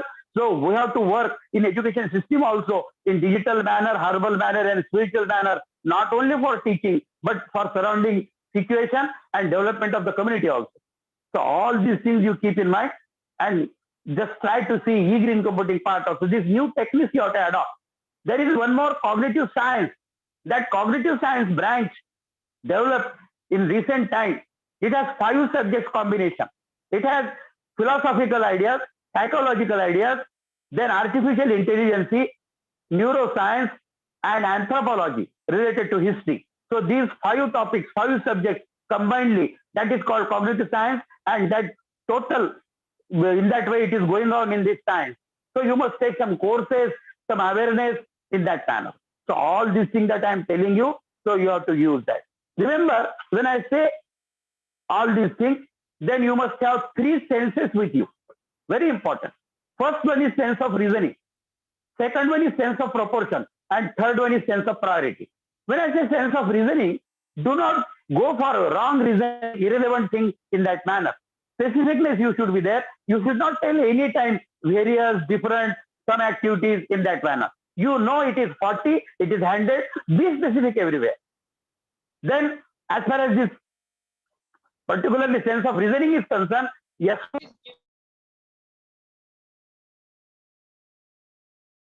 you have to maintain. to the reason, evidence of reasoning I told. Then comes proportion is also 2 words.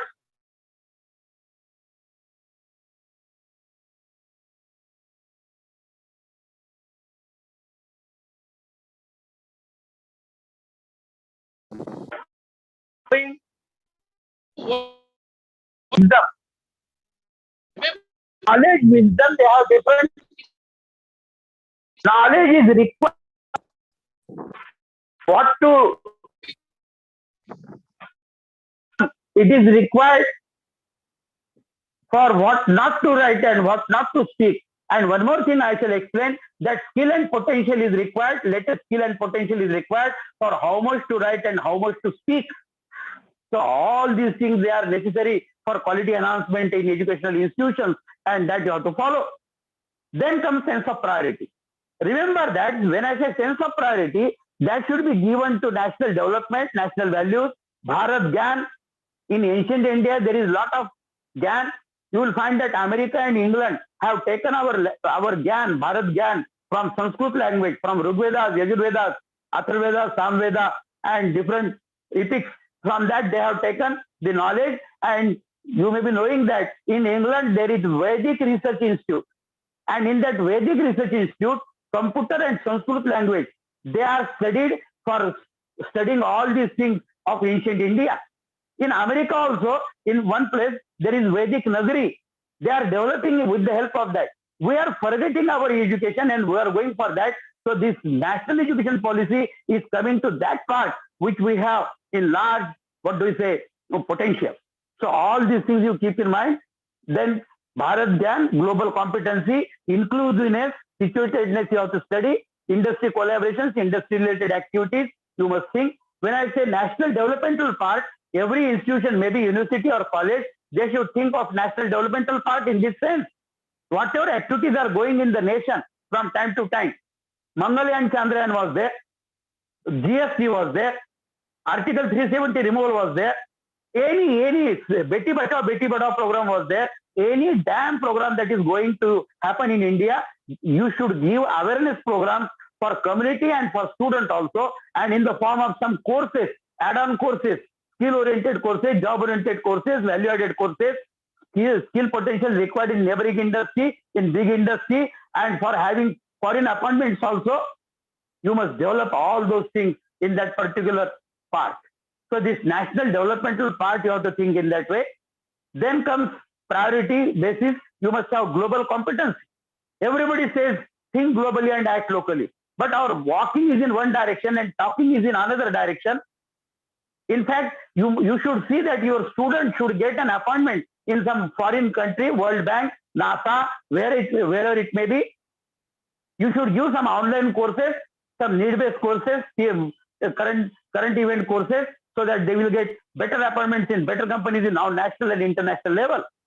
So this type of global competency you must have. Then comes quest of excellence. That quest of excellence in this national education policy is must. Quality initiatives, quality enhancement, and quality sustenance. These ideas are to be developed.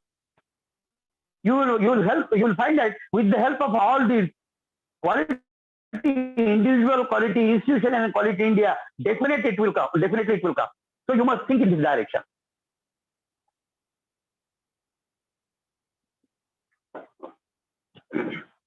So I was telling about this global competency, quest of excellence. Then comes using modern technology. Priority should be given to that. Latest technology. What is coming in your subject, that software or any e-learning resources, last night you must study that and go to the student with that software today. In fact, I have given around about 900 webinars and guidance talks in those colleges. I had been to Karnataka also, in Chitradurga, Hubli, Dharwad, so many colleges in March, February and March. You will find that you have to work according to that only. This particular using modern technology, you have to develop the college. That is main thing. Then comes code of conduct, core values, ethical values, national values. You should not forget that. You have to prepare the document. You have to take awareness programs to students and faculties also according to that. Awareness programs periodically, maybe monthly, maybe semester wise, now also and hereafter also, you have to take that. You prepare the document in that manner and go accordingly. So remember, all these things, they are very necessary as far as sense of reasoning, sense of proportion, and sense of priority is concerned. Now you will find that this new education policy, national education policy and NAC, they are going hereafter with quality enhancement benchmark, and they are to be framed in due course of time, and you have to go accordingly. In fact, not only from institution, but from surrounding part, it may be above the earth and below the earth, you have to study that.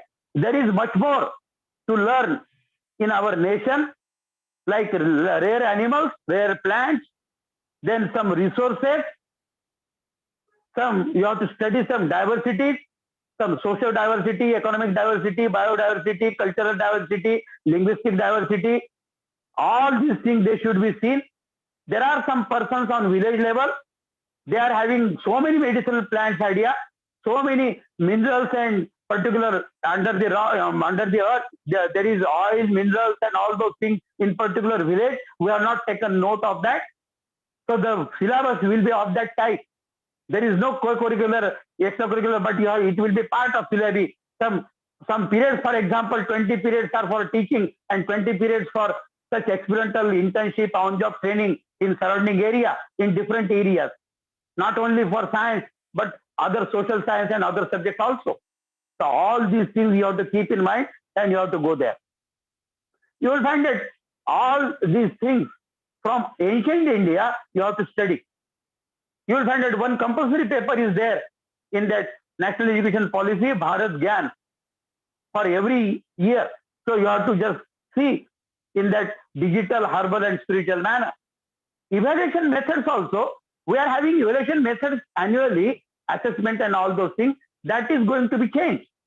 You will find that it should be based in this manner, 25% on class test, 25% of home assignment, 25% for campus participation in different activities, 25% for extension and outreach programs in community, neighboring community. Students should go for that. And some 8 months performance in this manner, if you take average of that, that should be taken as your assessment or grade passing system in that manner. So all these things, they will give you daily working in the college with innovation, creation in that manner. In fact, I may say that CID bracket cube, it is very necessary for national education policy. When I say CID bracket cube, it stands for C cube, I cube and D cube. That C cube stands for creativity, consistency and commitment. I cube stands for involvement, inspiration and encouraging the students. And D cube stands for dedication, devotion and dynamism in the institution. So all these things, they are necessary. You have to go according to that. Remember, there is one more concept also that is very essential for quality enhancement in higher education, not only in this NEP, now also. That concept is of pride. Don't be pride, but you can have professional pride also. And that P stands for positive working environment everywhere. Everywhere I am saying. Now I have visited around about 80 colleges as PLT members. I had been to Karnataka also as PLT members to so many colleges. No positiveness is seen in some colleges. PLT members are in the campus. 2 faculty members or 2 students are just looking to the mobiles on the ground. They are speaking loudly. That is not a sign of positiveness. Even I can say that PLT members are sitting in the principal's room. Principal calls you somebody. Then you should go there within no time. Otherwise, they will think what is the relation between principal and staff. So all these things, they come under positiveness. Improvement goes on if you understand that. Then comes in pride concept, I am telling you, R. That R stands for recognizing everyone's effort. From government level, central government, state government, they are giving awards also for teachers, for educationists, for any person. This recognizing everyone's effort, that will be from top level to grass level. In colleges, institutions, in universities also, you must recognize the efforts of faculty, the efforts of students also. You have to prepare encouragement and welfare scheme documents, and you have to work accordingly. That is very essential. Then comes in pride concept, I'm telling involvement of everyone in implementing this national education policy. Involvement of everyone is very important. When we go in peer team visit, we ask some faculty member. I had been to Orissa some days back, some 2 years back as a peer team member. I asked to that faculty member, what is your contribution in sending this report to NAC office? He told, I have not done anything. Principal and coordinator have done it. Do not say. You say that you have done something, you are involved somewhere. It should be team spirit. Illness, you know, in that illness, if you replace I by we, that illness becomes wellness. So you must think in that manner. In fact, I may tell you that principal should distribute the responsibility for everything. For NAC format also, they should distribute the responsibility to every faculty member. You are having criteria persons, you are having NAC coordinator, ITC coordinator. Still, you distribute all questions. So every faculty member in your college, university will have some 4 to 5 question responsibility. He will think innovatively. He will think innovatively for that. And it should be activated. It should be reflected in your report. So in that manner, that involvement should be there. Then comes D. D stands for development of skill and potential. Very essential. You develop yourself. I had been to a Mumbai college for mock visit recently. And in that college,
Excuse me, sir.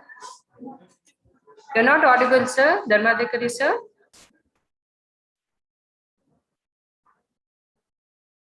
Kindly unmute yourself.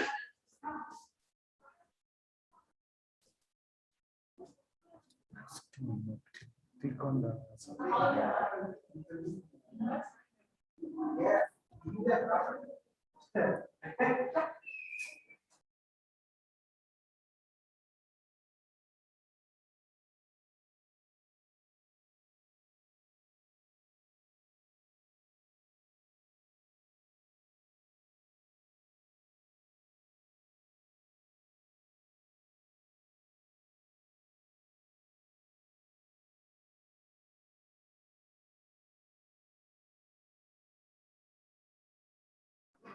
Sandeep, sir, I think he's got disconnected the call or he has left the meeting. Some problem with his end.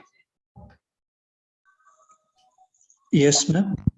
Sir, I think sir has left the meeting. I think, sir, we are not able to find him. Neither is audible nor is visible, sir. Maybe we can call him, ma'am. Thank you. Let me try, sir.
So Dharmadhikari sir,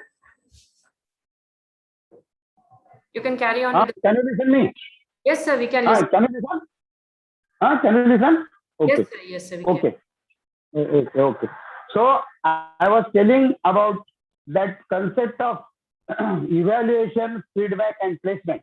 Remember that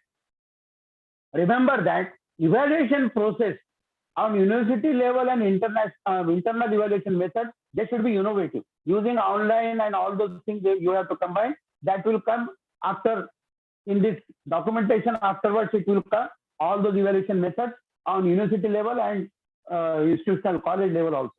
Remember one thing, that when I say feedback, those feedbacks should be taken from student, teacher, alumni, parent, and employer, and all stakeholders. And that should be taken, it should be analyzed, and improving measures are taken from time to time in adding the syllabi. In some universities, in some states, that GST chapter is not included in syllabi. It should be included. Maybe organic farming chapter, it should be included in botany syllabi. Whatever it may be, the latest trends, they should go in corresponding subjects in that syllabi. In fact, in this national education policy, some part of syllabi that will be common to all India. It is going to happen. So that will be very easy, because if some student comes from Delhi to Bangalore from first year to second year, then he should have some common syllabi for that. That working is also going on. So this feedback you have to. Then comes placement. Placement. Job placement, when I say, they have on campus, off campus, they may have some employment of that type. For that also you have to develop them. Then they may be having own business. They can have on national level, state level, and international level some appointments. So remember, this placement idea should work in this way. You have to develop different types of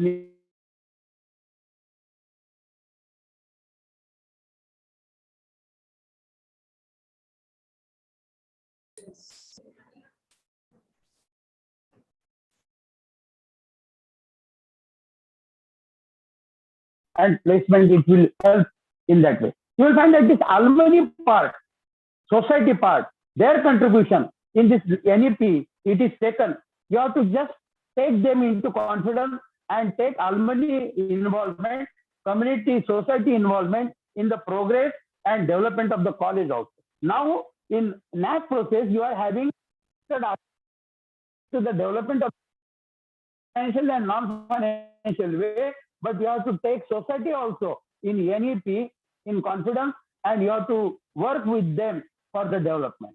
So all these things you keep in mind and go accordingly. I read one book that is of Alison Wolf. She has written one good book, that is Does Education Matter? Now we have to think, does quality education matter? And this quality part, that's why it is becoming very important.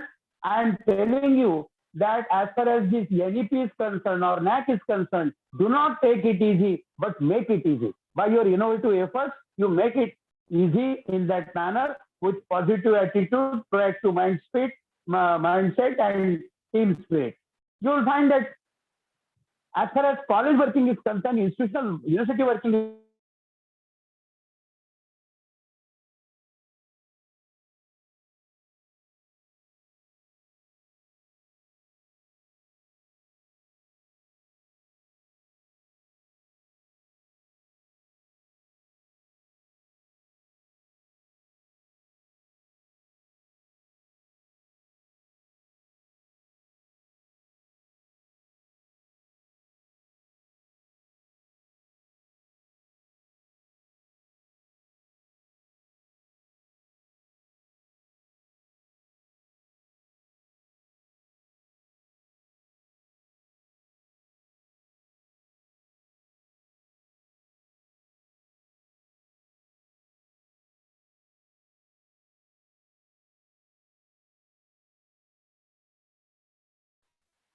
and it is transferred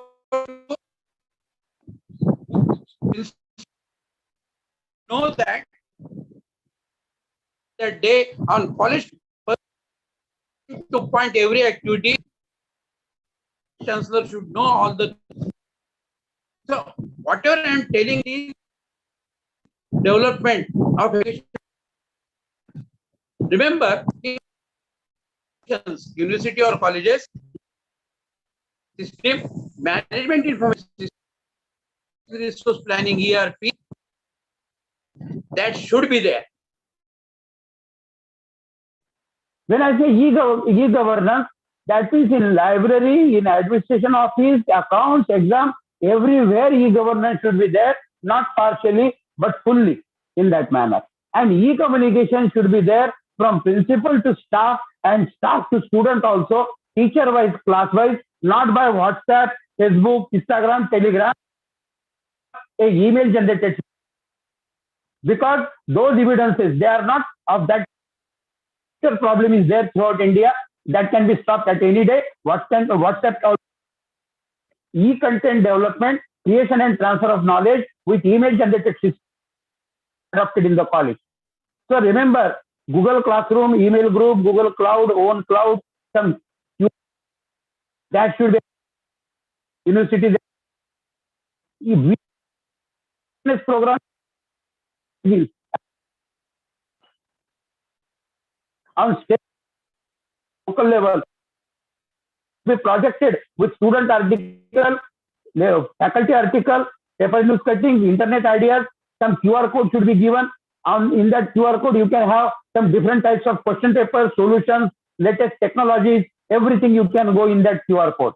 Your university campus and college campus, there should be digital campus. Every tree in your have digital code, botanical name, current name in that manner, and use of that. All those things you must have. So whenever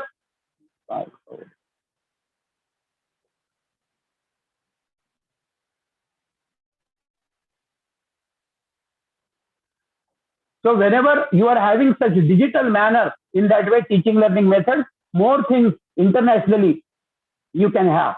You will find that as far as NAAC procedure is concerned, everybody is afraid of that. I say that do not be afraid of that. If you are doing creatively, innovatively, do not be afraid of that. In fact, I may say that NAAC is a peer team, that later fear, then comes fear in mind. But to your college, they become near, and when they leave the college, it is simple procedure, fear, near and dear, provided you are having good thing in your college, innovative. So all these things that I am telling you, you should keep in mind and work accordingly in that way. Remember, brainstorming sessions in the form of case study, event analysis on current event, international event, they should be taken. You should have some higher order thinking skills. Courses, they should be innovative courses that you are running now. The courses name like critical reasoning. For NEP, it is essential. Critical reasoning, corporate social responsibility, accent training to have appointments in foreign countries, then sustainable development, trade,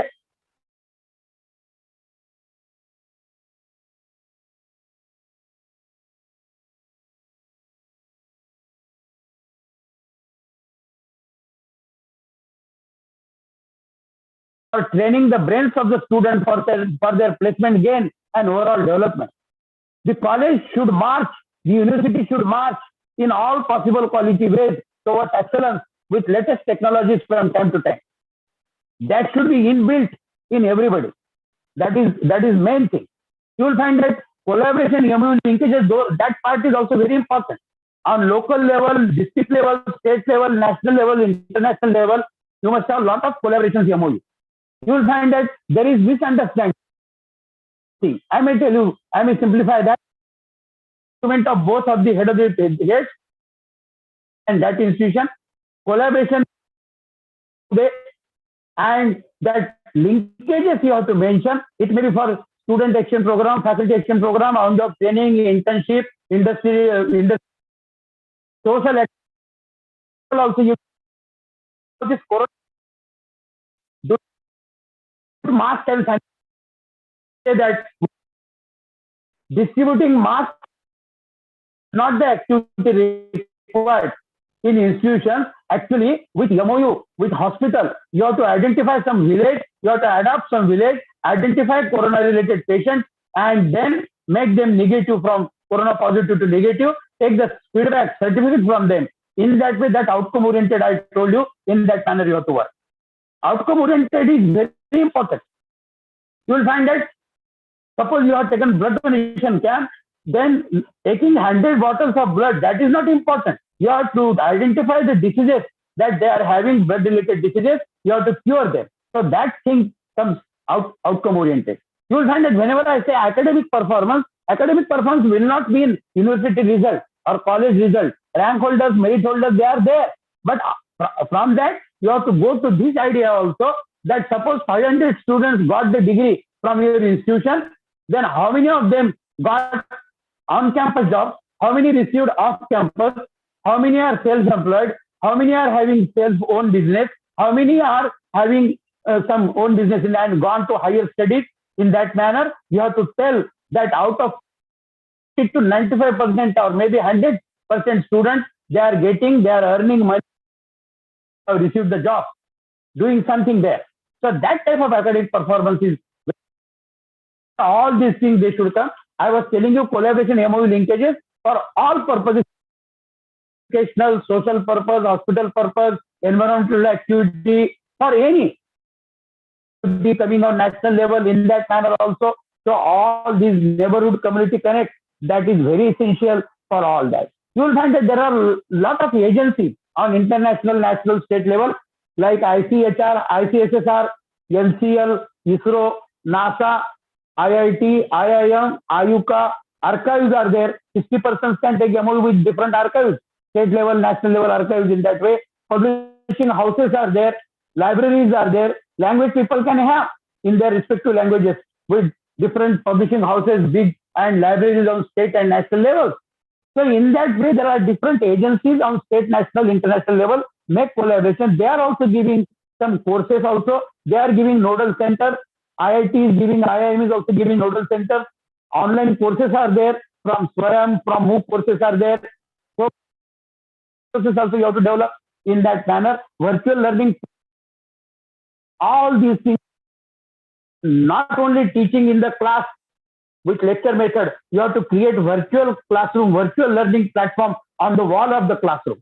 There are so many softwares also. There is one multisim software in artificial intelligence.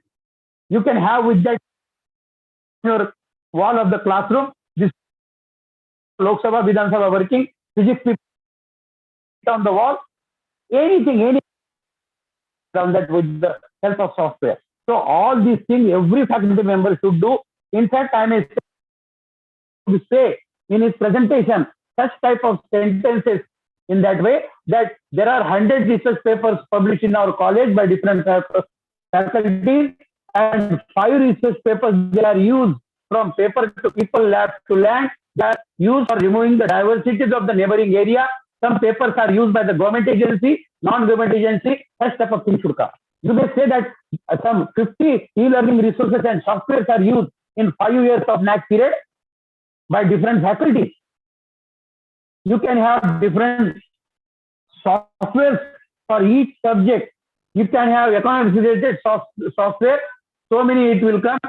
Physics related software, so many it will come. So in that manner, now there is no time, so I can give all these things in detail also for each point. That will cover again 2 to 3 hours. Department wise, I give actually inputs that for English, for economics, for chemistry, what they have done, I listen first, and then what is to be done, I tell, and that will be very useful in writing innovatively the report and getting higher grade.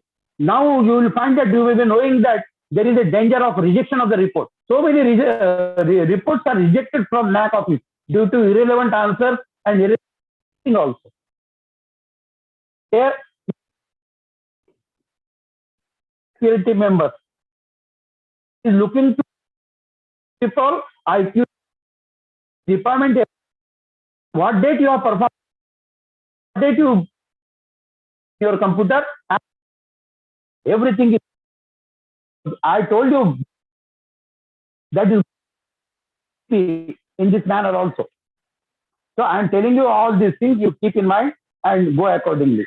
You will find that efforts for placement and coaching for competitive exam, that is the requirement for NEP and for NAC also. When I say efforts for placement and coaching for competitive exam, I know that in villages, businessmen, Tata Ambani, Birla will not go for giving appointments.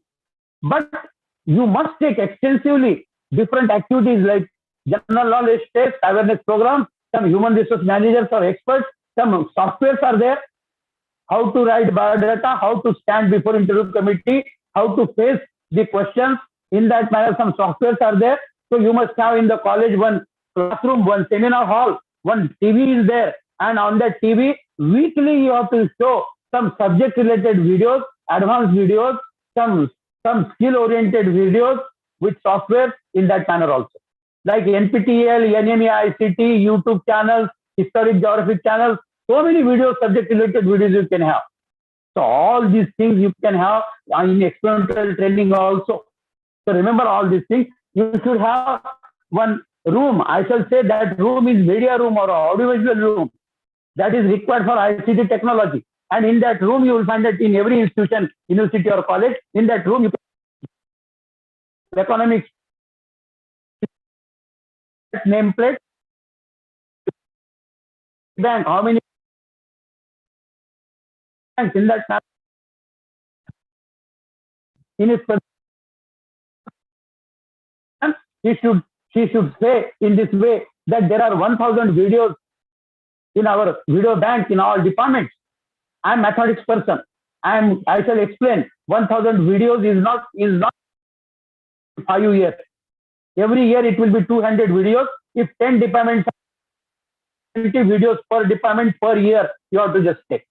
You have to take video clips of each and every activity now in National Education Policy to come, and now also in ICT technology of NAC. Video clips of your lecture method, group discussions, seminars, some interactive sessions through seminars and webinars you have to take of experts, maybe industry expert or academic expert. In that way you have to go. You have to take webinars also on international level. Every year international conference, 1 year national, then state level 1 year, and others university level for professional competency enhancing program, training program, revision of syllabi workshop for intellectual property rights, human values, such in the form of workshops and seminars. For faculties in the institution and participants is very important. Even I say that some grants, consultative projects from neighboring industry or big industry should be taken by some departments. That is necessary. In coming NEP, you have some collaboration with that way also. You can have, Madam was telling that you are having startup and incubation center, and that with the help of incubation center, if you work seriously for 2 years, you can have a lot of funds from Atal Incubation Center at central level. Sir, sorry to interrupt. Yes. So it's an amazingly enriching session, sir. Maybe have some questions, sir. Can we take some questions because we are coming close to the time? At the end of points, then we shall some points. Okay. We have about 10 plus minutes, sir. Fine. I think your flow, force, and the flavor is amazing.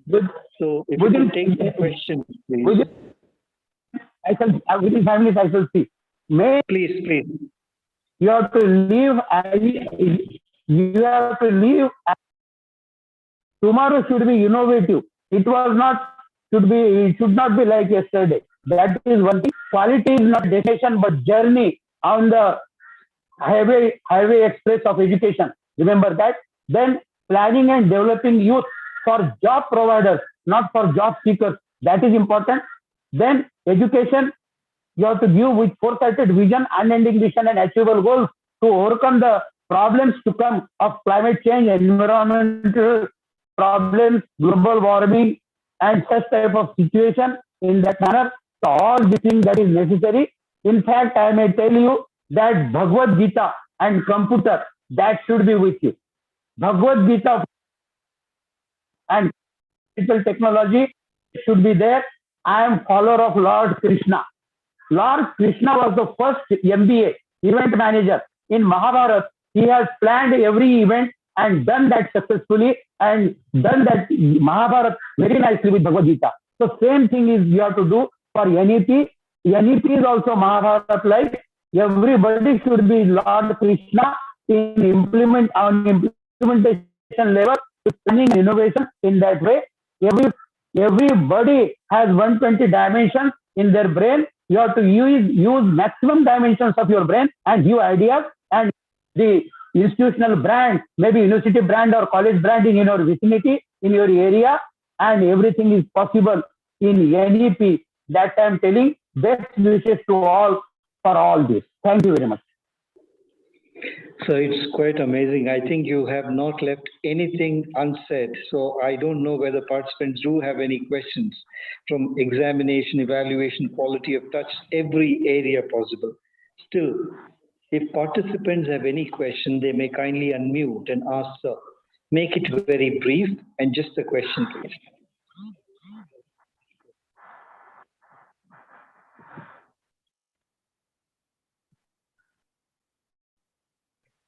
So any participants have a question?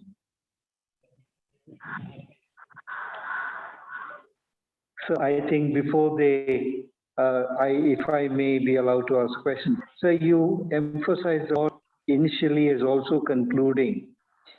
How would you suggest or advise us to integrate the Indian knowledge system in the curriculum? Any specific ideas? Indian knowledge system, whatever you're mentioning about, you're an authority Vedic mathematics, and you mentioned about so how we integrate Indian knowledge system into the existing curriculum. Knowledge into the existing curriculum, the Indian Vedic or inherited knowledge. Yes. No, that is going to come in NEP, National Education Policy and paper. It will be compulsory every year. This standard, it will be that Bharat Gyan will be there. Autonomous college, they have to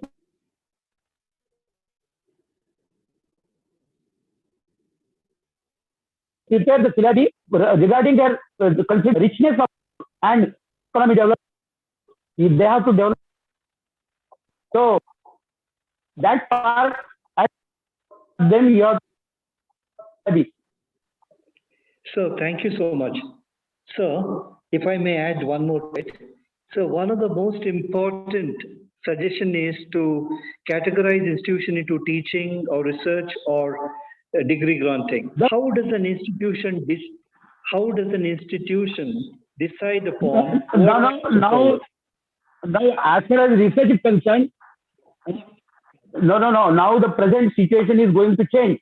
Hereafter, in National Education Policy, only teaching universities and research universities are there. There is no affiliation part. Colleges will be autonomous, and they have to design each and everything regarding teaching, learning, regarding research, everything decided by their own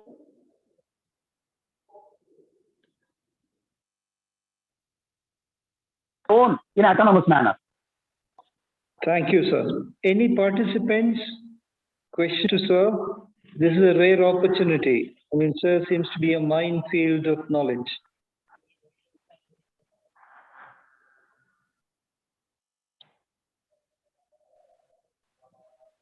You may kindly unmute and seek clarifications. I think sir has touched upon, the organizers must have recorded this talk, and it's hugely enriching.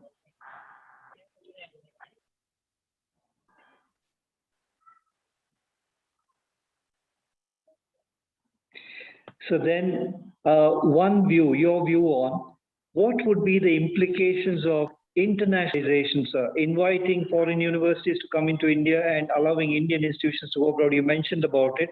Yes. What would be the impact of internationalization, sir, on That will be there.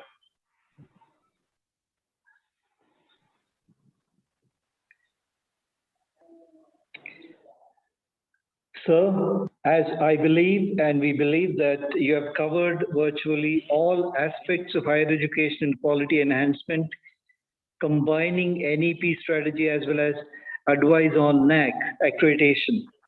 And your talk was filled with very, very easily understandable conceptualization like pride and C cube, I cube, D cube. These wonderful ways of presenting that shows how unique teacher you must have been. So on this note, it was a pleasure and privilege to have been in this session, moderated your talk, sir. I thank you for this. And on this note, I thank the organizer for me this opportunity. May I hand over my session to Madam Professor Rekha for the needful. Thank you so much, sir. Thank you. Gratitude makes sense of your past, bring peace for today, and creates a vision for tomorrow. Good morning, all. On behalf of Sri Aurobindo College, I take this opportunity to propose a vote of thanks to those who have directly and indirectly contributed to this webinar organized by our institute. At the outset, I thank our resource person, Dr. Dharmadhikari sir, for enlightening us with your knowledge and presence and making this webinar interesting and meaningful. Thank you so much, sir. I also thank our moderator, Dr. Sandeep Nair, sir, for his enthusiastic support and being a part of this session. Thank you, sir. A special thanks to our honorable members of management for their kind support.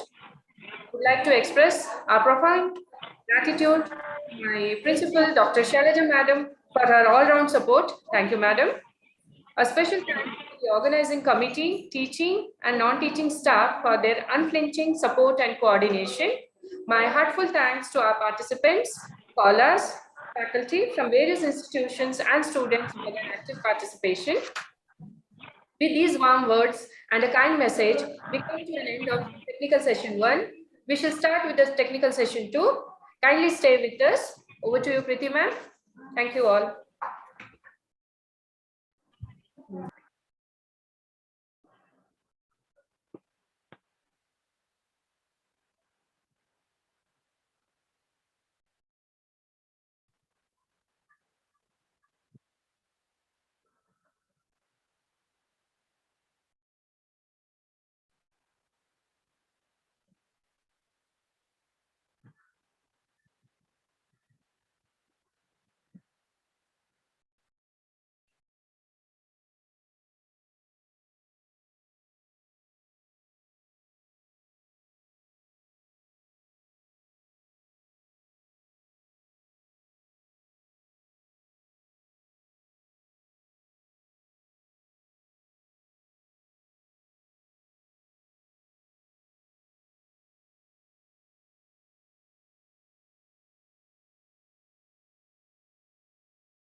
Yeah. A bright sunny good afternoon to all. I, Mrs. Preeti Ukeri, faculty, Sri Aurobindo College, welcome you all for the technical session 2, Importance of Education and Entrepreneurship under National Education Policy. The National Education Policy, after a gap of 34 years, has put in place a swing of education reforms in both the higher education and school sector. It aims to bring a methodological reform in the education sector rather than an incremental reform. The NEP 2020 is the first education policy of the 21st century and aims to address our country's current developmental imperatives. Today's existing corporate scenario impulses the need of innovation and, of course, entrepreneurship. Innovation in education encourages students to involve in research, explore, and use all the tools to uncover something new. It compels students to use a higher level of thinking to solve complex problems. Entrepreneurship education is an important way the entrepreneurs to acquire resources, enhance innovative ability, personality, and build multi-level learning channels by integrating various knowledge and value systems. Considering this, it becomes necessary to develop a well-rounded education that lets the innovators of tomorrow develop their expertise on all the dimensions. There's no denying the fact that the Indian education system, though one of the credible ones among the developing nations, left a lot to be desired, especially in terms of innovation and entrepreneurial front.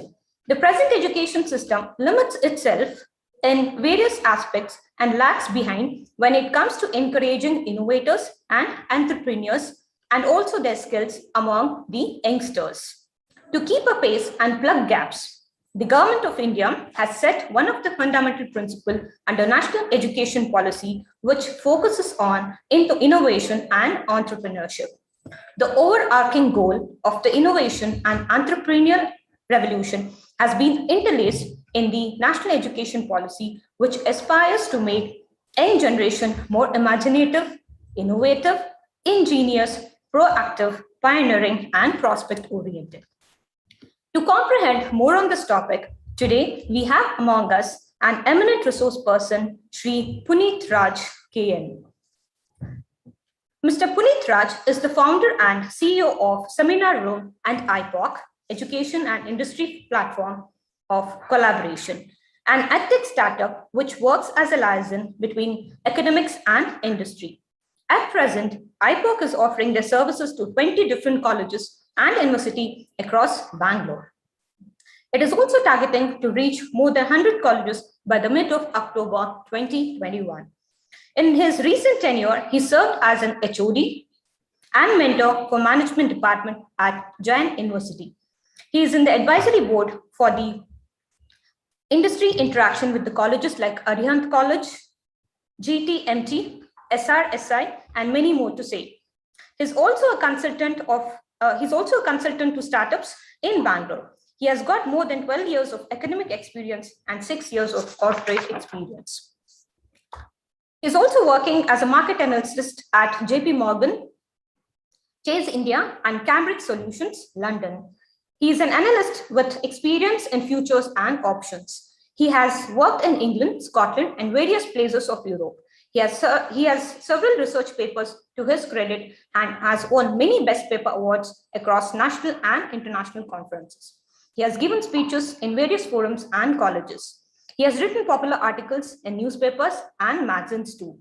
Currently, he is pursuing his PhD under the domain of management at Jain University and continues his interest in building and entrepreneurs for our country. Sir, it's a great honor to have you present on this online platform. Welcome you, sir.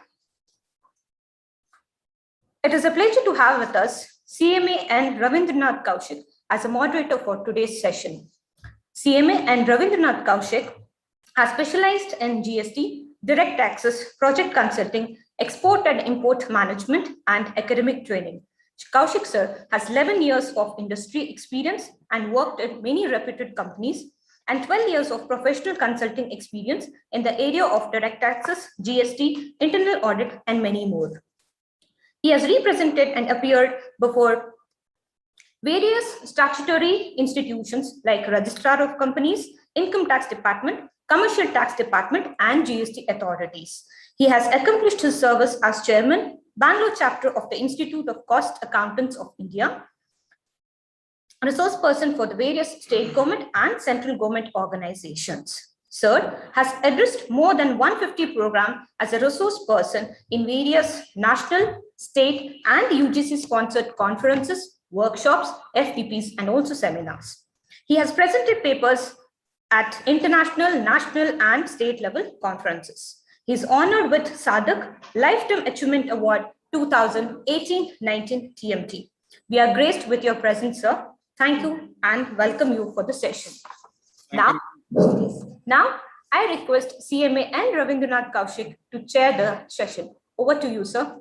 Thank you, madam. Thank you for your introduction. And I'd like to thank the management of Sri Aurobindo College, and also the principal madam, who is an inspiration force behind conducting all such type of wonderful webinars with recent topics and very interesting and dynamic topics. So today we have chosen a very important topic, especially on the entrepreneurship and innovation. So the two important, we can call it as sides of a coin. So very important, especially in terms of the global scenarios which are undergoing for a big change after this pandemic came out and spread across in the entire globe. So countries like India and especially the Southeast Asian nations, what we call it as, like Singapore, Thailand, Malaysia, all these countries are now getting equipped with a lot of innovation and bringing a lot of changes into the system in order to present themselves into the global arena so that they can capture a lot of opportunities which are flowing from China to other parts of the world.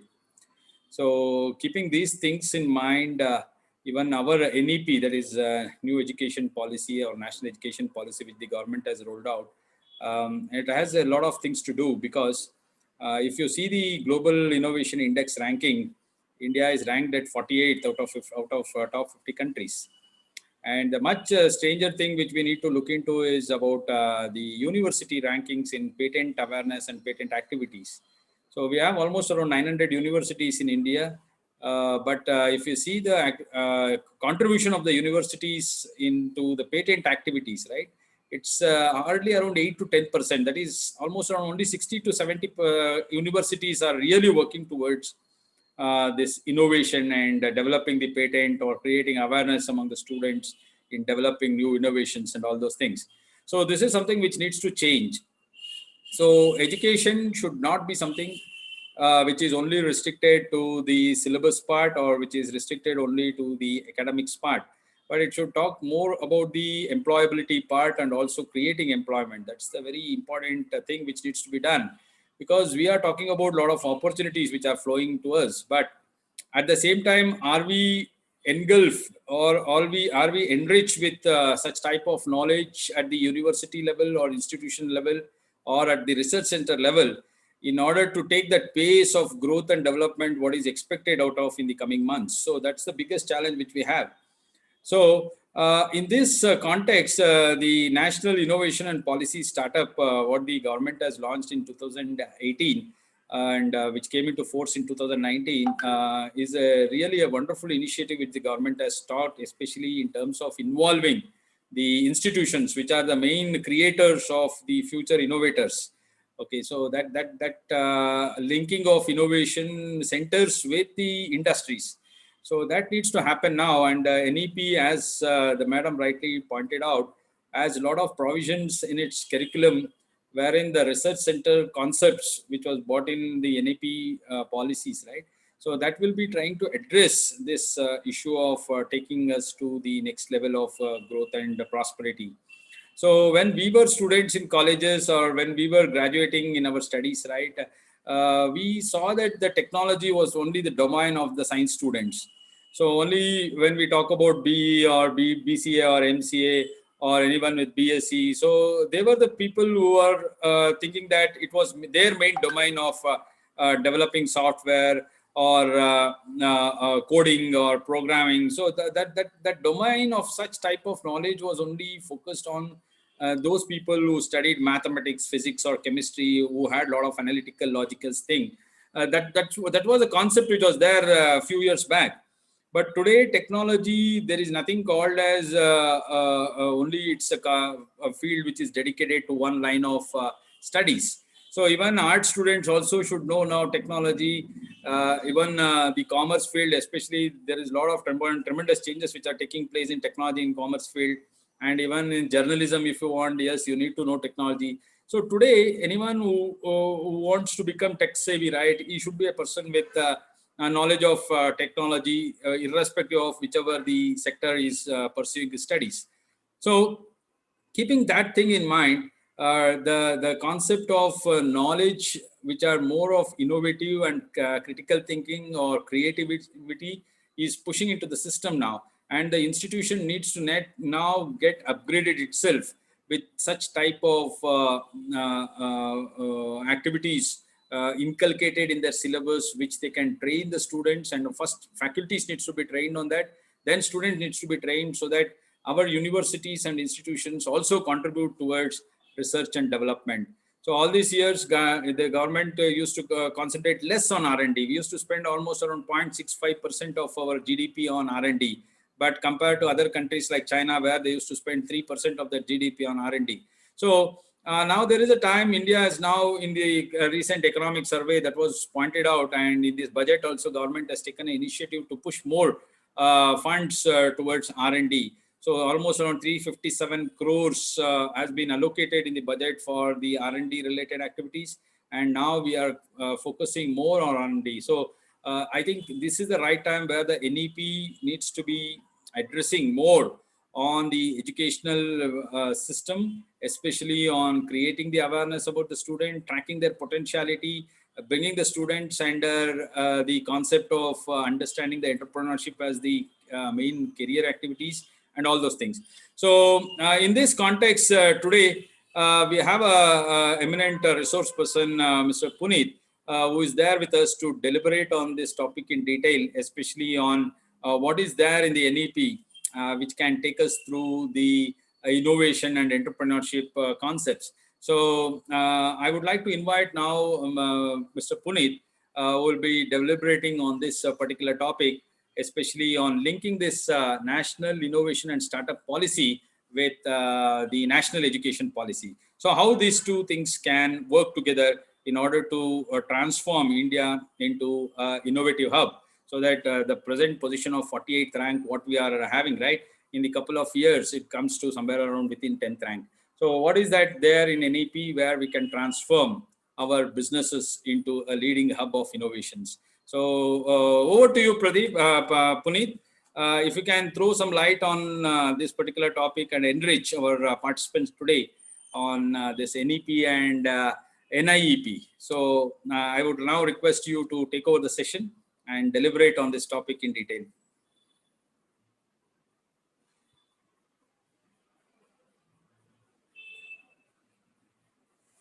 I think you need to unmute.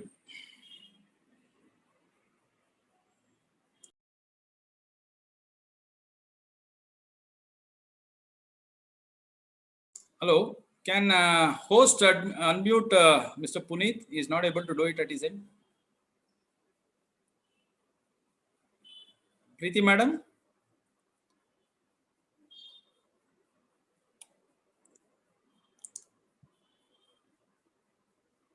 Preeti madam, can you unmute? Sir, just give me 2 minutes. Done. Yeah, thank you, sir. Just give us 2 minutes, sir. No, done, ma'am. Thank you. Thanks. Oh, he's unmuted now. Thank you. Hey, I want to test a video, if it is audible before I start. So just to check, because I'm showing some 2 videos.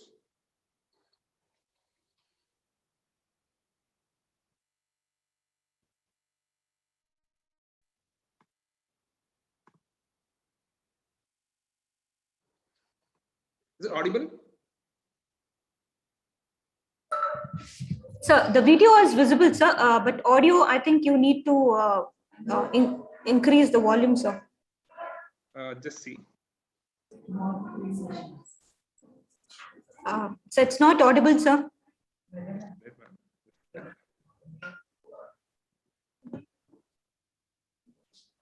Yeah, I'll try that doing it now.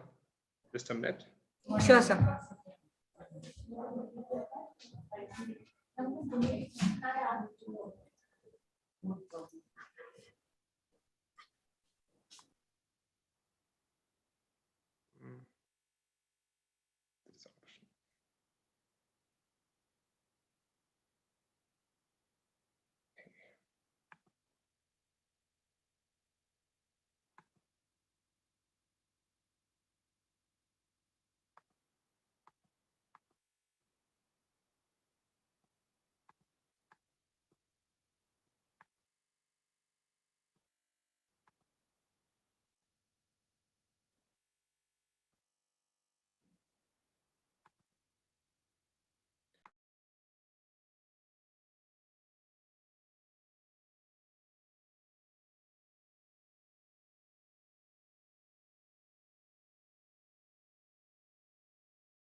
I'm sorry, there is some setting within Zoom to enable, but I'm unable the video audio option. But give me a second, I'll just check. I think the speaker.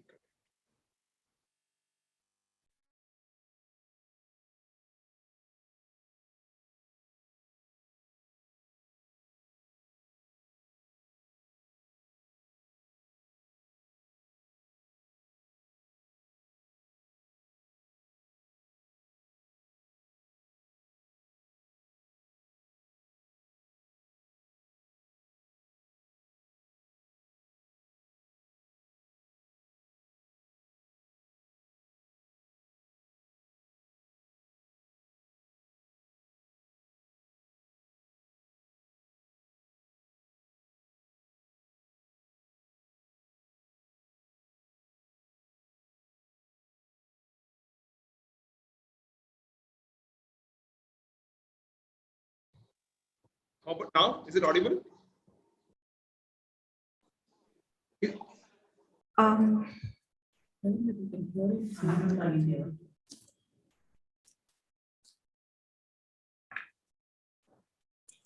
think you need to share the screen.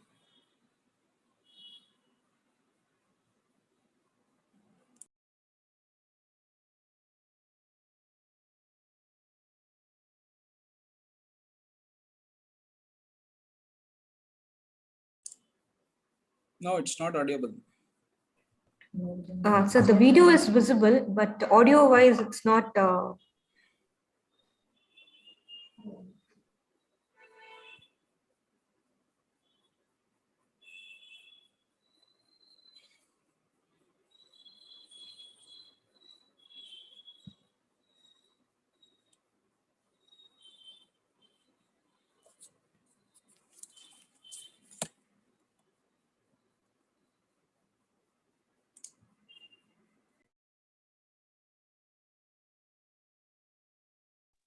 Okay, I'm sorry for this.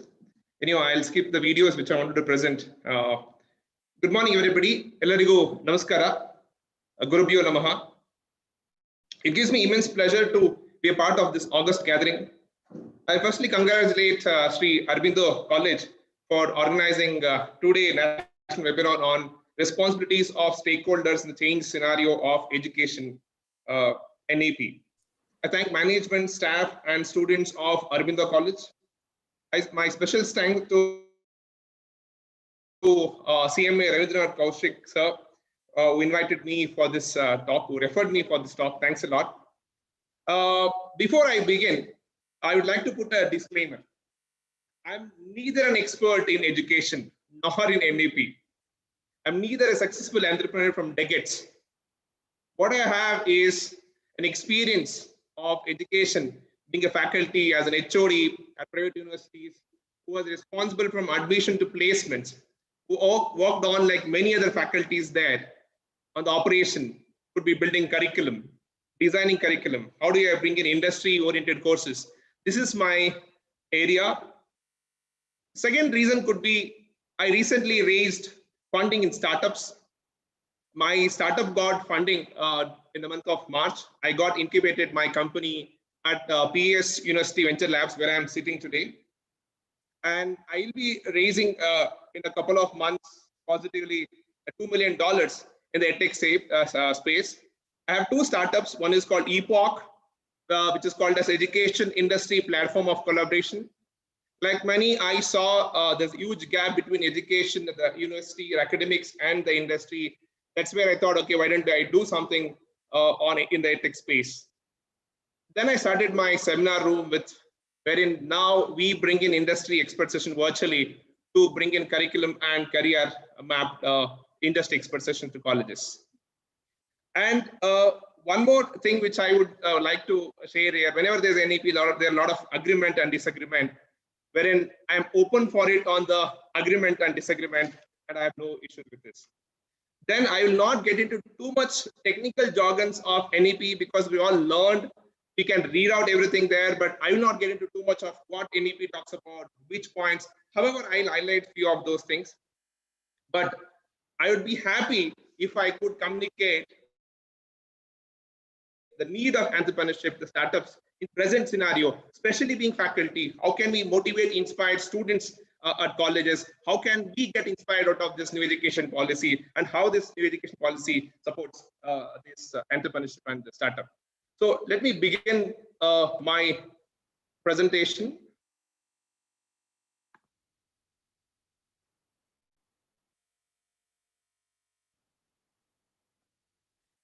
I would like to keep the session interactive, at least for a few minutes. Can anybody say what is wrong with our education system? Do you see anything wrong there?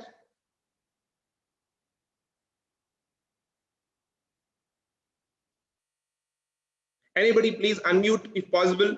Ma'am, do you have option for unmute there for participants? Kriti ma'am? I'll just check, sir. 1 second. Or else they can type in chat box. Yes, please feel free to type it in chat box.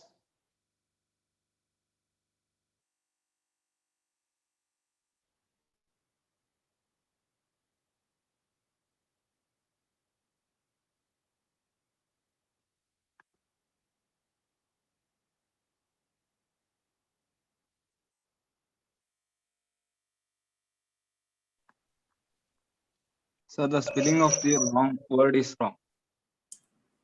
Oh, sorry, sir. I made a mistake. Good, you have seen that wrong. But yes, I'm right, you're wrong. That's called creativity, sir. That's what entrepreneurship today required. To see something creative. Yes, it is wrong. Ravindra, sir? Yes, sir. Yes, it is wrong. Yes, of course, it will be wrong only. It is wrong. That is where the creativity comes. If you are trying to be very much right today in academics, there is no creativity. There is no innovation. That is why I'm trying to see that you cannot be absolutely right in the classroom. If you try to be very absolutely right, you cannot inspire students to be an entrepreneurs. You cannot create an innovators. That is where I said the wrong is wrong there.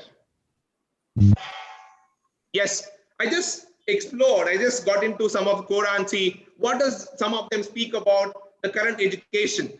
Some of them say it provides just knowledge and no direction. Students are given no idea of what to do next. Of course, if you ask me at least 20 years before when I completed my schooling in 96, 98, I had no directions. Could be we can take it as an individual issues, but my friends, could be my generations, not everybody had a direction.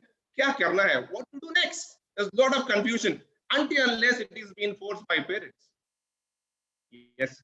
The other one says the same question in the Quran. Somebody says, somebody is given this wonderful analogy and explain. There are two students there, Rahul and Surya. Rahul is topper of class. Surya, average student. Teacher asked this question, what is Newton's third law of motion? Surya answered it. Surya says, he gave a practical example of bird flies by using its own wings, and a rocket burning fuel creates a push. Wherein teacher says, stop it, Surya, I want definition from your textbook. I'm sure many of you completed at least your schoolings a decade or 20 years before. At least we have experienced this in our school, or we have made our students to answer like this. Not everybody, I'm not generalizing. Wherein Rahul comes and says, absolute textbook definition, what is there? Teacher say, excellent, Rahul. Enter class claps. But Surya says, ma'am, also give some real-time example. Teacher said, no, Surya, I asked for definition. Did you hear that? Same, teacher says, have you forgotten to eat lunch? Have you forgotten playing? See, you forget definitions. This is where I allege, my allegation on present education is that it will not support creativity innovation in the school. Rather, it makes more of a rote learning student go mug up and write omitting exams. But having said that, have we not created great entrepreneurs? Have we not created great contributors? Yes, but to succeed tomorrow, like Ravindra sir said, if you want to come in top 10, you have to change at the basics. That is where NEP comes in and say, come on, don't fall into this much of rote learning. Don't fall into mug up or learning.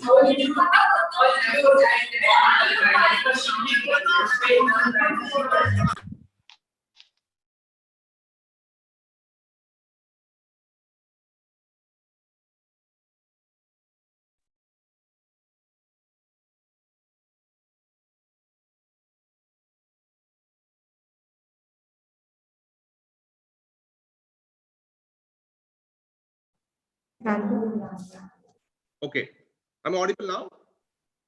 Yes, sir. Oh, sorry, somebody muted me. Okay, this is where, I think many students in the college, they were not so brilliant academically, not 95, couldn't get a DNY or KPMG or Goldman Sachs or JP Morgan, but they're entrepreneurs. They're doing good at business. Just to share everywhere in my talk, I quote this person called Tariq Kashyap, a CEO of Celebrated.com. At the age of 19, he went on to raise $1 million. He's a CEO of Celebrated.com. He has got incubated at NSRCL IMB. Alina, who started MintyCafe, who went into project, a Wipro, Azim Premji University student, wherein she struggled, got some money, got some investment from Deshpande Foundation.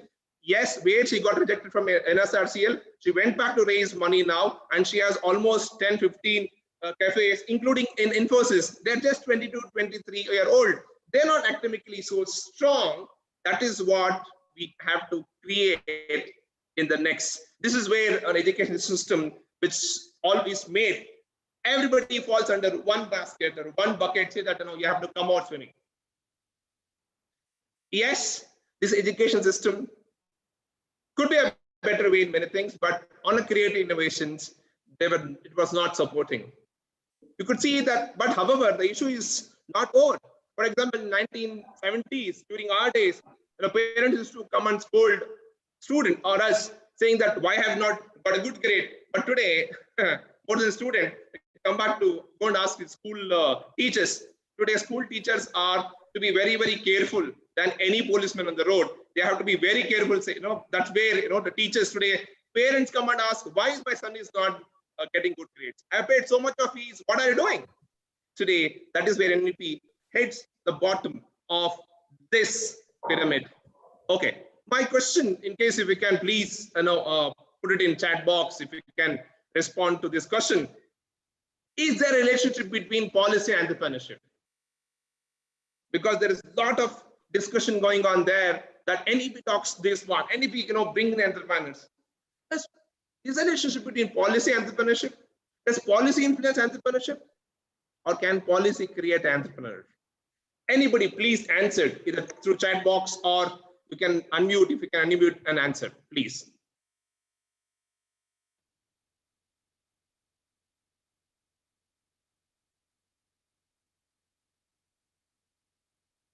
Can a policy create an entrepreneur?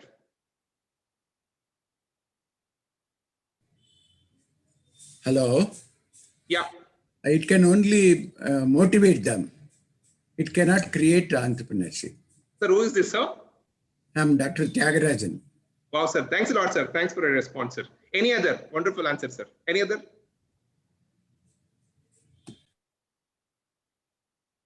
Any faculty there? Young faculty who joined recently in academics? Or a student? Entrepreneur is a motive, whereas policy is a principle, rules and regulation. Wonderful, We sir. cannot change the motive of an entrepreneur. Exactly. Wonderful, sir. It is the mindset. It is the mindset that we have to change. Wonderful. Great, sir. Great. I think it should start from the primary school only. It cannot be from the post-graduation or undergraduate level. Yes, we sir. have to inculcate the habit of entrepreneurship when they are very young. Yeah. So that they can grow, give the live example, successful entrepreneurs example. Yeah. Ask them to sell some product when they are young. Very good, sir. They do not know how to go to the shop and buy something. In other countries, they go to the shop and buy whatever they want. We don't give the freedom to the child. We always handhold. So entrepreneurs requires also handholding support. He Great, sir, cannot great. depend on support of government or any other thing. Wonderful, sir. Thank you. Thank you. Yeah, there is a requirement of support from the government, but not as a whole, not completely. That's the reason, you might have not seen, entrepreneurs wanted more anywhere. You don't see that. That's the thing. When does policy influence the question? Let's get into this question now. I'll try to answer these questions, taking NEP as an example. As a old policy failed in promoting entrepreneurship, where have we gone wrong? If this were true, how come we created Infosys Wipros of the world? Let's assume this policy adds value. If that is the case, does NEP help India to be the next Silicon Valley of the country, of the world? Yes. Let's get into this now. India stands today at 8th position in one of the survey done by CEOworld.biz about most entrepreneurial countries in the world. Could be on a talent, could be on innovation, connectedness. They went in and saw these various things, various parameters, and they got this ranking. And first, UK stands second. Even the smallest country, Israel, in the third, where the biggest country stand at 8th position. We might be happy that we are in top 10, but not enough. If you see there, why we should talk more of startups? Why you should see that does NEP really helps these startups or innovation? Because if you see what's happening in the last 8-10 years, if you see there, this is a recent report. See that how the ecosystem of billion-dollar startups which have grown. See, by 2013 there are only 4 unicorns. Now it has gone to 84. In 2019 there are 84 unicorns, billion-dollar startups. That is where the startups can really bring changes in entrepreneurial world. It is not no more a Walmart, no more a 100-year-old or 200-year-old systems can bring changes. As Facebook can change in a matter of 5 years, which become a number 1 or top three global conglomerate. It is the startups which is upcoming, these young guys who are sitting and listening at the school, who are listening to your classroom, can make difference. One Bhavesh Agrawal, in a matter of 4 or 5 years, could create a $1 million company. That is where this ecosystem has to be built. Great. However, India, there is a top 1 Mumbai city, the same ranking. It stands at top emerging ecosystem. Don't feel bad. In a top ranking, let's see where does Bangalore falls in. If you see that market valuation of unicorns in worldwide in the last few years, that is where my friend colleagues, Asia Pacific, in particular to China and India, is really influencing the world. If you see that in the $1 billion of market valuation unicorns, India is playing a major role in the entrepreneurial and startup world. That is why we should focus on this entrepreneurship and entrepreneurship and startups. Yes, if you see in the top 30 in the global startup ecosystem ranking, recent report of 2020, Bangalore is the only city which falls under the top 30. Could be on a performance, funding, connectedness, market reach, knowledge, talent. Of course, Bangalore is falling down with this ranking. Of course, it's a bureaucrat and the government to look at how can they improve this ranking. It's there, but yes, Bangalore is a place. Bangalore is a startup capital of this country. The next Silicon Valley, in case if something in Asia, that is Bangalore, where we are sitting today. Next 10, 20, 30 top deep tech startups would be raising from the same space of this traffic full of city, would be creating traffic full of startups and entrepreneurship, especially in deep tech technology. Bangalore is the place to look out. Yes, let me decode what is there in entrepreneurship. I don't want to get in too much in technical. 5.6 in the NEP document, NEP draft, which speaks mainly on how they're creating an ecosystem of entrepreneurship in schools education. The way Dr. Tagrasar responded, he shared his viewpoints. Yes, that is where you have the NEP is hitting at the bottom. They're getting into schools to create this critical thinking. create this innovative thinking in the schools. That is where they're bringing the entrepreneurs, could be a vocational crafts, could be a farmer, to teach or handhold students, not just from textbook, how it works and conceptually. This is where it works practically in the school.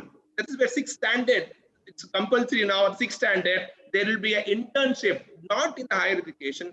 At 6th standard, there will be a internship for students, a project for students to do in schools. Yes, 11.12, the point talks about higher education institution will focus on research and innovation. Of course, incubation centers are compulsory. Of course, I'll be talking that NISP, Ravindra already sir mentioned in his initial introduction, how NISP is adding value to institution to promote these entrepreneurship and startup. That's yes, this is where NEP make sure it's also make it compulsion for a institution to get a good accreditation, to get a good rating. You have to have a startup incubation center at your premises. You need to have a technology development centers. You need to have something which connects industry academia linkages. Could be a placement department or separate incubation studio or a venture studio. Yes, for this vocational training, for this hands-on training for a student at school, they are setting up NCIVE, National Committee for the Integration of Vocational Education. What does they do? They not just create some content there. They make sure the vocational education, the hands-on, the practical training goes on and reach the students of this country at schools. Different models of vocational education and apprenticeship will be experimented by higher education institutions. High incubation centers will be set up by this under this motivation, under this guidance. Of course, don't worry about, I'm not adding too much technical. I'm just trying to show where all, NEP talks about entrepreneurship. 23.2, it speaks about how we can actually uplift our faculties. If my guess is right, next 5 years, the faculties today will not be the way you go to class. You will not go to the class the way you're going.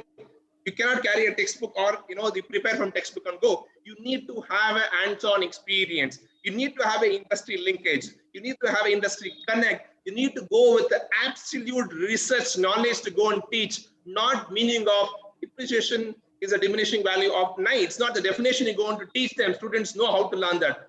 It's not information filler. It is not just question raising. It's about taking them to the road, saying that not just to raise question, my friend, how can you find an answer? That is where they will be investing on training students. There are a lot of conferences which will be organizing from NEPF, wherein especially on technology could be in artificial intelligence, machine learning, blockchains, on various things. That is where they're going to train faculties. So it's not just influence student learn the classroom, but also how they learn. Yes, this is where the important. It's not just setting a pedagogy will make the difference. It's about who will take the pedagogy to classroom, need to be trained, need to be brought into the world. Earlier, it was too much on the operation. I know as a faculty, being HOD, how difficult it was in a college. Taking classroom classes itself was so tiring. 3 hours, 4 hours, 5 hours of classes, no research, so much of administration. This is where NEP will balance this and say, come on, get into your research. So my friends and colleagues, if you're not in research, if you're not into industry connects, if you're not into innovations, if you're not in connect with this top institution of national importance like IASC, IIM, IIT, I'm sorry, even if you could be a good tech updated, you will be outdated. Please make sure you enhance your skill in this area. Yes, as I said, the autonomous body, any TF will be created to provide the platform of free exchange of ideas and use of technology to enhance learning. Wonderful. This is where NETF will organize multiple regional and national conferences, workshops to train, tune faculties and students. See, our students are not just, faculty and students are two sides of a coin. The output of a faculty is students. That is where if a good quality faculty is there in this country, we can drive, we can motivate the students, and NEP not blaming the faculties or not updated. NEP takes responsibility. I will train you, you get ready. Decoding NEP. So earlier it was only a grades, too much importance on the grades. Now NEP giving in.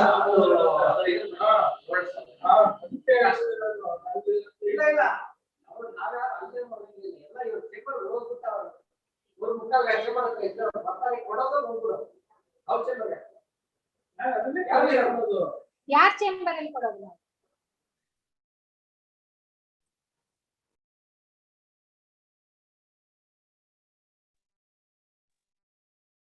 The other side of technology, we have to live with this. So, am I audible? Yes, please continue, Puneet. Yes. So it is no more a grade which will be given too much importance, but it's a skill. As I told you, it's a vocational education wherein the respect will be same for one who do a programming to carpentry to painting. If 10-20 years before, if somebody went and told any parents that I want to be a carpenter at 7th or a 6th or a school, oh my God, how much of scolding you would have got, but no more in the future. The way in the West, the way in the German, every profession is equally respected and every profession income is equally balanced there. The next 10-20 years, India will be in that position. Of course, it all depends on the execution about how NEP is going to implement. But yes, the foregoing of the vision which they have is about bringing the respect of balance of every profession. That is going to happen through this NEP. It respects every skill and profession. Not just that, there is a mindset change. There will be a mindset change. My example, let me take my example. Couple of years when I took a decision of coming out of a handful, a decent paid job, my parents were not happy that I'm coming out because faculty position, academic position is a great respect like doctors, scientists. The third are a great respected position in this country is academics. But I know the other side, how much we earn there. If you are skilled enough, you're potential enough, there is a possibility that we can definitely make difference outside of that, right? But when my parents were not supporting me on this, they said, no, we're not happy. Even today, my mother says, Puneet, you had a better position there. She is not happy. She wants me to go there 9 to 5, put a biometric there. But this will change. The mindset will change in the next 20 years, saying that, come on, you be a freelancer, go for it. You want to be a radio jockey, go for it. You want to be a sportsman, come on, go for it. You want to be a dancer, artisan, that is what NEP brings, that mindset change in the country. That is how does it do? They bring in multidisciplinary varieties of subjects at schools and higher education institutions. I know the practical difficulty of giving varieties of subjects to students. If there are 20 students in one batch, if there are 5 different subjects choose, you have to bring in 5 different faculties. You have to make sure 5 different faculties workload. Somebody is on leave. All difficulty, practical difficulty. I don't know how we handle, but NEP is focusing on this. Let's see. We will be having some solution for this. But yeah, for the students, they select based on the passion. It triggers the critical thinking and creative thinking. Bachelor studies focus on research, more of application and practical learning. As I told you, internship starts at 6th standard, right? So I'll not get into too much technical here, keeping the time, wherein it's make sure the education reaches to everybody, those who are interested in a passion which they want to take it ahead. So yes, day before yesterday, one of faculty of one private university called me and they said, Puneet, you have connect with NEP draft committee. Please help. They have removed language. They are making it only as first year. They're also thinking of removing from language, vocational language, Kannada, Sanskrit from second year. It was at least we were at 2 years. Now it's not there. But I'm telling you, please don't worry about if you are a Kannada teacher. You will be the most respected outside of NEP. The way edtechs are coming, by my own seminar room in the phase 2, I am getting into vernacular. I want somebody, a good translator who can translate somebody speaking in English to translate that in Kannada, absolute with no errors. So Kannada teachers, vocational could be Hindi, Telugu, Marathi, Sanskrit. You have a great days coming in India. NEP, yes, it's at the school level. They are trying to bring in multilingualism for students of three subject choice, 3 language choice at school level. Yes, there is a lot of importance on our mother tongue and our Indian languages here. However, I have my own reservation. When you say when it talks about some of the terms, you cannot translate in English. You have to use it in English. Wherein if you try to translate in Kannada, it will be a more mess and more mockery. Of course, but yeah, given importance on the language, it's good to learn from your your own language which you understand at school level. Example, my son, couple of days when we were watching a movie, Sunday when I played Amazon Prime movie one Vijay Bhatt, we watched that. He said, "Appa, now Kannada matadtivalva, now Kannadadoru alva, now Kannada nodana." He is just 3.5 years old. He doesn't have any bias towards language, but sees interest towards language. It creates learning. But whenever my wife makes him sit and study English, he always have a trouble. So learning in mother tongue in childhood age makes students sharp and more go towards the world to understand how it is than just filling out some English words in the mind. This will definitely help. Having said this, we need to be good at languages. We need to be good at English. When you go out, when I go for a sales pitch, nobody listens to me if I go and tell my sales pitch, investor pitch in Kannada. They want to listen in English. So English is also important, but giving respect, NEP takes care of giving importance to local languages too. Yes, it develops curiosity at early childhood education, logical thinking and problem solving. Through arts, crafts and music, yes, they bring out the creativity. Yes, I'll just skip this slide. These 4 elements, I feel, drive to job creators than job seekers. Initially, they don't keep too much on the core essentials, unlike earlier. They give curriculum, they give the core essentials there, then move towards focus on how we can influence on the critical thinking. Not too much to remember from 1949. You should know history. The country which forget history has no future. Winston Churchill says this. If you forget, a country which forgets the history has no future. We need to know the history, but not whose wife is whose wife, uska son ka kya hai, which date, when did he die. Why we need those bias and go and vomit in the textbooks? Not required.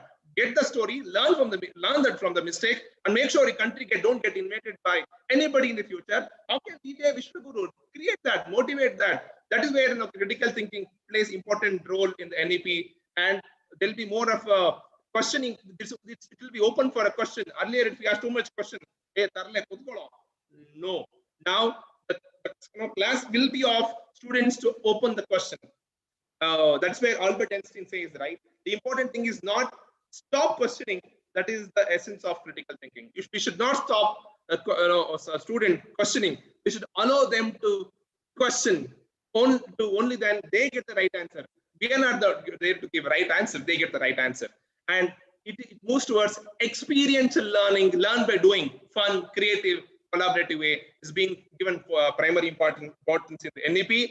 That's where the curriculum pedagogy will be transformed by 2022 to promote skill-based and minimize route-based learning. Yes, coming into making of an entrepreneur.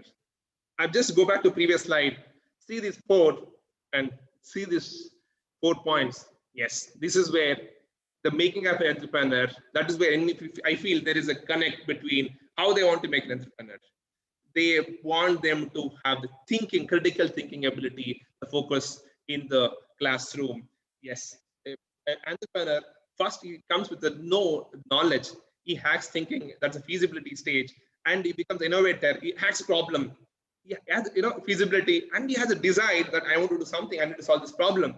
And entrepreneurs hacks opportunities. That is where feasibility, desirability, and the viability. Yes, Ravindra sir already mentioned this. Thanks a lot. He also made me to look into this NISP in detail. Thanks a lot, sir. when NISP been set up innovation at higher education institution. What do? They promote innovation and entrepreneurship in the college. So they can't escape. They have to do it. Who? Faculties or the just higher education institution. As a combined family, we get the benefit out of this as a team. They'll bring in the collaboration, co-creation. For example, where I'm sitting, PESU University Ventures Lab, here they give emphasis on the deep tech startups, edtech startups. They open up, you have to come with an idea, they give you mentorship, resources, they handhold. They have partnered with Co-Create Ventures, one of the venture of Just Books CEO, Suresh Narasimha, who's also my mentor. The way I was a couple of years before, last year, and the way I stand today on designing a sales pitch or circumvent an agreement, or to find, how can I go and raise money? Today, I stand in a better position after coming to this venture studio, venture lab. I see a tremendous difference in personally with me and my team. That is what, this NISP is focusing, promoting entrepreneurship and startup pursuits in higher education institution. And also, please note earlier, any student, they have to do any internship, they have to do in the only final semester, 6th semester, and no permission to skip. My students, and it's 5 years, 6 years before, those who got into placement or those who got startups, no attendance being given to them. No more like this, that students will be given attendance to them and they'll be given a credit for each of their project internship, which they reduce the academic baggage, academic burden. Not just that, they make sure this NISP that entrepreneurial performance, there is an impact system. Is there impact on the entrepreneurial performance in the society? Yeah, the NISP focus on creating a venture studios that every institution has to keep innovation fund of minimum of 1% out of their budget, and academic break for a semester year work. There will be a startup credit. As I told you, students get credit out of creating a startups or getting into innovative prototype business model. They get credit. If they get 1 or 2, studying 1 or 2 subjects get reduced. And here, 2 to 9.5% equity will be taken by higher education institution. Bringing all these things, I have to go with an idea. The idea has to be a business idea, and they will take care of bringing this as setting this ecosystem within the institution. The complete ownership of intellectual property rights by the inventors. It will be with the inventors, but it will be supported by higher education institution, and it's a fee-based. It's a equity fee-based and zero payment model. You need to go pay. Students don't need to pay extra money to get into the venture studios. It's a free. They have to go and pitch their ideas and get selected. Yeah, coming back to my question, does policies make you an entrepreneur? Yes, there is yes and no, but timing, I'll tell you yes. Why? Because now you can run your business with ease, unlike earlier. An example, one person, a senior, my mentor is 65-year-old. He was telling his difficulty of running his business in 70s, 80s, 90s. There is no money. Getting a loan from bank it's most difficult thing on the earth. They used to go and sit in front of them, give the project report, get that, no money. They were not giving sanctioning loan. It was only on paper. He lost his business just because of USSR got breaked out to different countries. He lost almost 3 crore, but no more such issues or bureaucratical red tapeism now. See some of the benefits which given by the government of India. No capital gains tax for a startup. Single point access, Startup India. You get in Startup India, register there, upload your pitch deck. They will call you and make sure what you need. Do you need a mentoring? Do you need investment? Do you need connect? They will take you to a different level. Special scheme for women entrepreneurs. Women entrepreneurs looking there. Please, there is enough gap, enough requirement there in the edtech space. There are very less women entrepreneurs there. And if you have a brilliant idea, please reach out to these venture studios. You can reach out to me or the mentor like Ravindra Kaushik sir. Bringing sector-specific incubator. Earlier, every business was falling into one basket. Now, no, technology falls a different one. Services falls in a different one. E-commerce. So that's where government of India is looking at. Because Bangalore is seen as a tech capital. That's where they say you see a lot of deep tech companies coming out of this. There will be a specific incubator for each sector. Startup profits not taxable for first 3 years. This is where the amazing. When the first 10 years, we can declare tax already for the first 3 years. Patent fees for startups been slashed by 80%. This was in 2017. They announced 10,000 crore fund for startups. Just to conclude, at the end, Indian startups are going long way. This year, just to see that 9-year-old Baidu's bought 30-year-old Akash. No more the bigger company buying a smaller company, but a smaller company is buying a bigger companies. That is where startup, that is the future of this country. And 4-year-old Grow bought 14-year-old India Bulls Mutual Fund. 3-year-old Bharat Pay bought 36-year-old PMC Bank.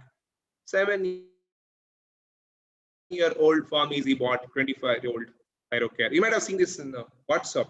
This is where the startup of this country will be the unicorn in the entire Asia. And yes, sorry, I missed a good video. If India to be a silicon, Bangalore to be a next Silicon Valley, I see that the top deep tech companies will be coming from the youngest entrepreneurs of this country. Now you would see the 20-25-year-old, next 10 years, this influence of NEP, there will be a 15-year-old entrepreneur, a 10-year-old entrepreneur who coming out and says, I will be an entrepreneur. I want my son to be an entrepreneur. I want to support him in whatever the way he wants to be. Yes, education supports too. But the truth is, no policies can make you an entrepreneur. As Tyagarajan sir said, it's not policy, it's only a motive. It can only motive which can make it is only you. You can make difference. You can make an entrepreneur. There is enough gap. Just to let me end my talk with the quote. Amantram aksharam nasti nasti moola manoshadam ayogya purusho nasti yojakastatra durlabha. Every aksharas can be mantras. Every leaves can be medicines. Every person can be very useful. What we lack is enabler. What we lack is entrepreneurs. So get into entrepreneurship. You can be an entrepreneur. I want to share my tips. If somebody waiting there, somebody early entrepreneurs, shall I do this after Q&A? Ravindra sir, I think I've taken more time. Yes, I think so. Yes, sir. Okay, thank you, Puneet. Thank you for your wonderful presentation. You covered almost all the areas of how the gap between NEP and NISP needs to be filled up, especially in the coming years, in order to make our country a strong economy, especially in this startup environment. So I have a couple of things to just highlight here. One is on the startup. Many people have the notion that startup means those companies which gets registered under Startup India. So that is a myth which we need to remove in the minds of people, because anything what you do is new business, right? That's startup. So don't get into what the 2014 definition of startup means according to the government of India and all. So don't get into too much of that. Because once if you need to be called as a startup, then you need to get a permission from DIPP and all those things according to Startup India policy. So let us not think about that initially at the stage when we are going from the academics. So anything which you think find a solution for the problems around us, right? That can be treated as a startup. Very good. So today there are a lot of opportunities which are available. As Puneet was rightly pointing out, we both were there in one of the sessions long back, where a startup entrepreneur told that he never has a single pie of money invested in his business, but he is a successful entrepreneur. So that was a very great example, and I later on happened to meet some of the people like that who are doing entrepreneurship without investing money. So it looks a little bit strange, because whenever we thought of entrepreneurship, we thought to think first about money. Yeah. So if we go by the way the businesses are carried out today, right? I don't think that money is the first priority in today's business. Investment is not the first priority in business today. Investment will come or flow accordingly. Only thing is, if you have a concept, if you have a commitment, if you have a business model with you, which can be really thought of, which can be really implemented in order to solve a lot of problems, right? Definitely, fund will not be a problem for you. Fund will follow your ideas. Exactly. So ideas is very important. You need to crack that ideas. That's a very important stage what we need to think of. So, and as Puneet rightly pointed out, creativity is a very important thing. Logical thinking, creativity. That's what I was mentioning initially when I told that tech is not a subject which is to be handled only by engineers or those people who are familiar with physics, mathematics, and all those things. Today, tech, even a non-tech guy becomes also a technologist. I have seen many people, friend of mine, who are commerce graduates, arts graduate, who are working in companies like SAP or Google and all those companies, big companies. So they are into coding, they are into programming, they are into testing. So today, that's how the world looks into. And you see a lot of engineers working in banks, right? So it's a conglomeration of different skill sets which matters today.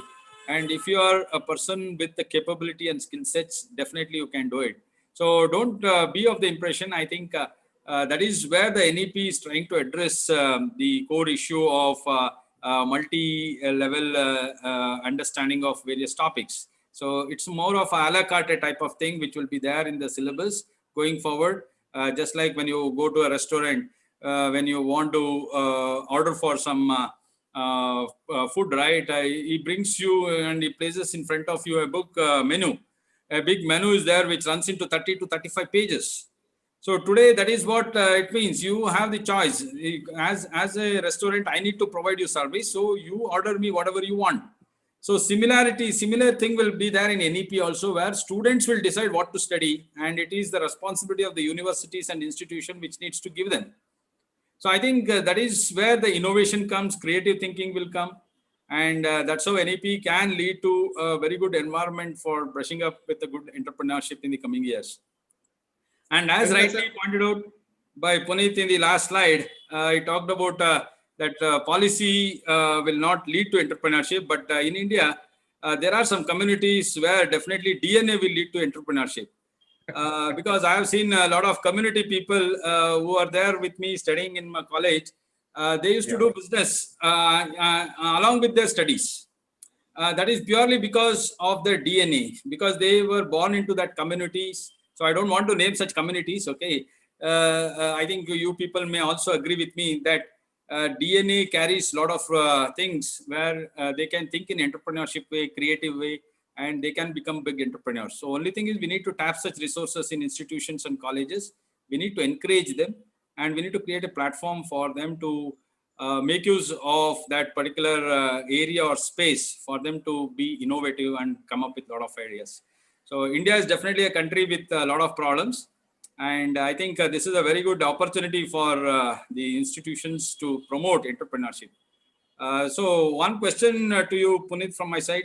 Yes, sir. So, as you rightly pointed out that NEP, we focus more on the students aspect. But what do you say that how the faculty should be equipped in order to educate the students in this particular entrepreneurship arena? Because even the faculties are from the same school of thoughts. So they have also been taught on the syllabus and they have become more syllabus oriented people.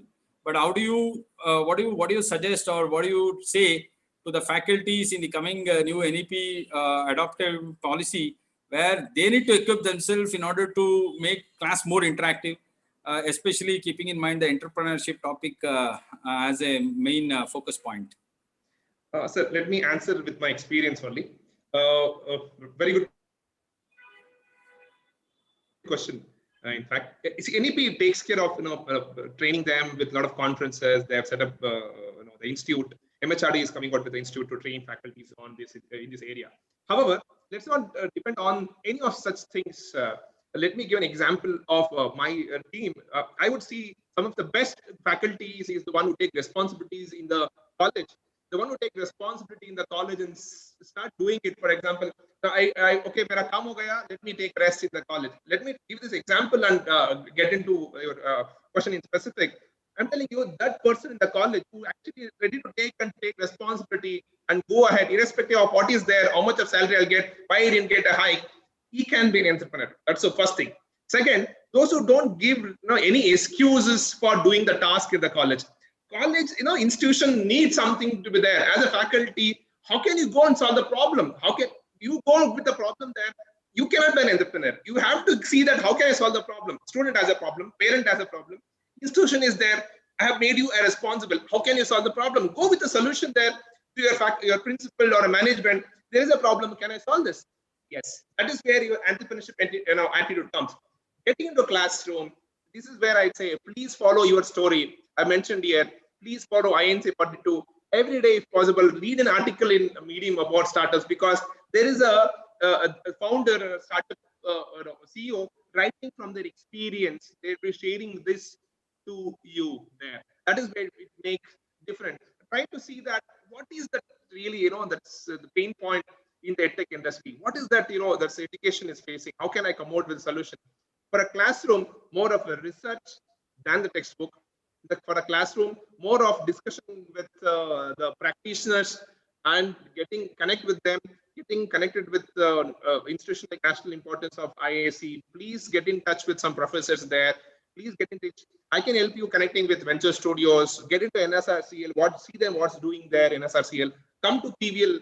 Come to PS Ventures Lab. We are there to help you as well in case if you need any help on this. And some of the tips, Ravindra sir, I have mentioned in the slide. You can watch Shark Tank on a Prime every day. You can watch one seasons there. Watch movies which can get motivated. Get in touch with the right mentor. Your 50% is success. One mentor is Ravindra sir. You have a great mentor in college itself. He is a great mentor. Get mentors like this. You will have your 50% successful already. Thank you, Puneet. Now the floor is open to questions. If any participants want to ask question, please do ask Puneet sir. So this is a time for you to interact with the experts. So please do ask your question. You can just put a question on the chat box, or you can unmute and you can ask him the question.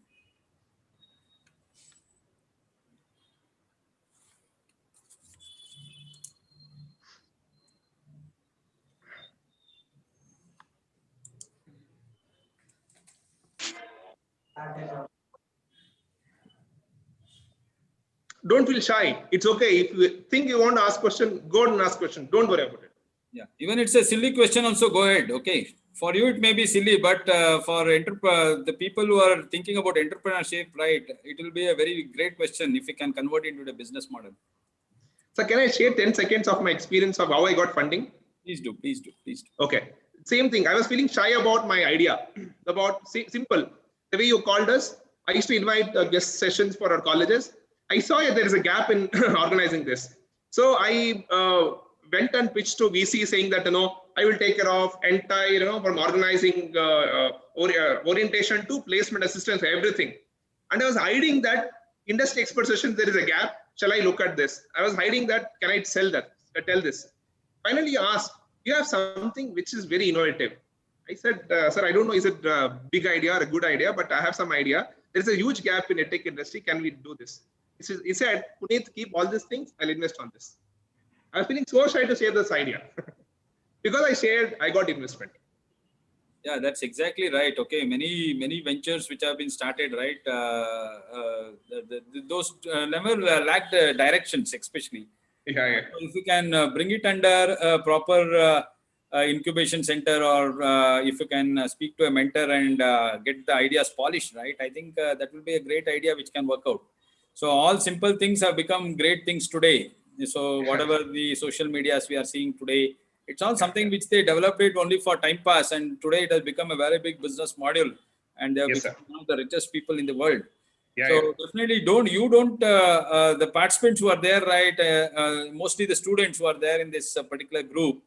So you don't judge yourself what is good and what is bad. Okay, put some ideas, come up with some solutions for that, and speak to your mentors or bring it to the college.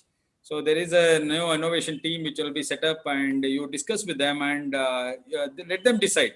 Not you. You should not judge which is good and which is bad. Put it across to the experts so that they can come up with polishing the ideas and make it a very good business model. So any questions? Sir, Likita has asked a question. Yeah, I'm getting only that nice information shared and all those things, but no questions are coming up. I think most of the participants are satisfied. Sir, I've got one question from Likita. Yeah, please go ahead. Likita, if you are doing some videos on Instagram, very small business who run on Instagram, just see how we can bring artificial intelligence into this.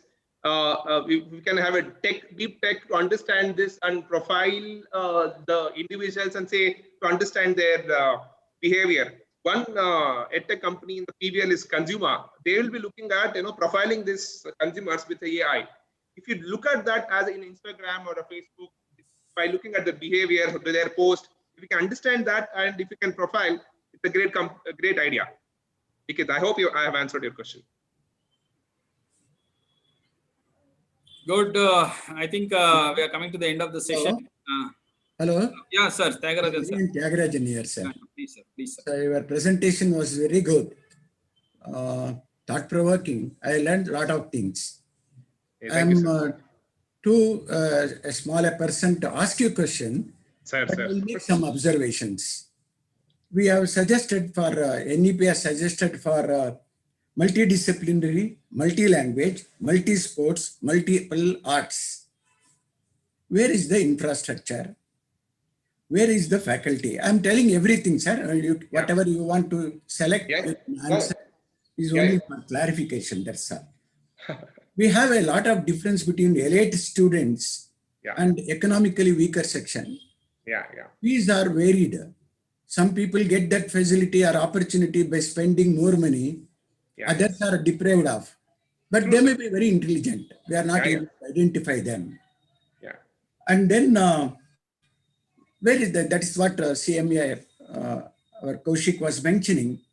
First, we have to give training to faculties in multiple disciplinary before we implement the NEP, because we are not geared up. If you ask me to talk in Tamil or Kannada, it may be easy. But if you ask me to talk in Hindi, it may be difficult. Correct. So I should have that. And moreover, in colleges also, we give the mentor. Mentors should not be given. Mentors should be chosen. Similarly, an entrepreneur, mentor is given. Mentor must be chosen by the entrepreneur himself. If it is given, he may not like it. There is a policy of exit and free entry. Anytime he can come in and anytime he can go. But once he joins employment, where is the question of coming back? I know I have done most of my degrees from after joining the employment, but where is that motivation with the younger generation? So there is no motivation because they get a huge amount of salary. So they want to spend and enjoy their life. We don't have necessary infrastructure in our university or in the colleges. So we should create first multiple jobs. So if I choose biology, mathematics, and accountancy, where is the job for me? So there should be some job to be created first. It should be correlating with the syllabus that we have. So you have also mentioned about, I know the startup policy of the government is that they give capital gain tax exemption. Where is the question for selling of any asset when he is still a startup? Where is the tax? That means you are extending some incentive and it is not there. So the capital gain tax will come only when you want to sell something and make some profit out of it. So I'm just commencing, and it is given only for 3 years. At least it should have been for 8 years period. They should have given this capital gain tax, because I may sell that business and I may go for some other business or expand the business. Yes, sir. Then I feel if the capital gain tax is given, probably diversion of funds will happen. I will divert that fund for trading and keep on putting or manipulate the accounts so that I should get this exemption for my trading habits. So these are some of the views that I noticed. But major thing that you are mentioning is the fear of failure. So if the fear of failure goes and fear of confidence that comes in, nobody can stop an entrepreneur. Yes, sir. So therefore, I suggest that the government should take action to see the grassroots level, what are the problems. Yeah. You know, our Kaushik sir was mentioning it is hereditary, but according to me, it is not hereditary. We have to, train them. We can make the entrepreneurs. Maybe it is by chance or by choice or by force. He will be asked to take by inheritance the property, and then he does the business and he will lose the business. Yeah. So these are some of my observation. However, thank you for giving me time and a great presentation that you have made. Very interesting, thought-provoking, and it was very much useful and educative. Thank you very much, sir, for your presence in our webinar.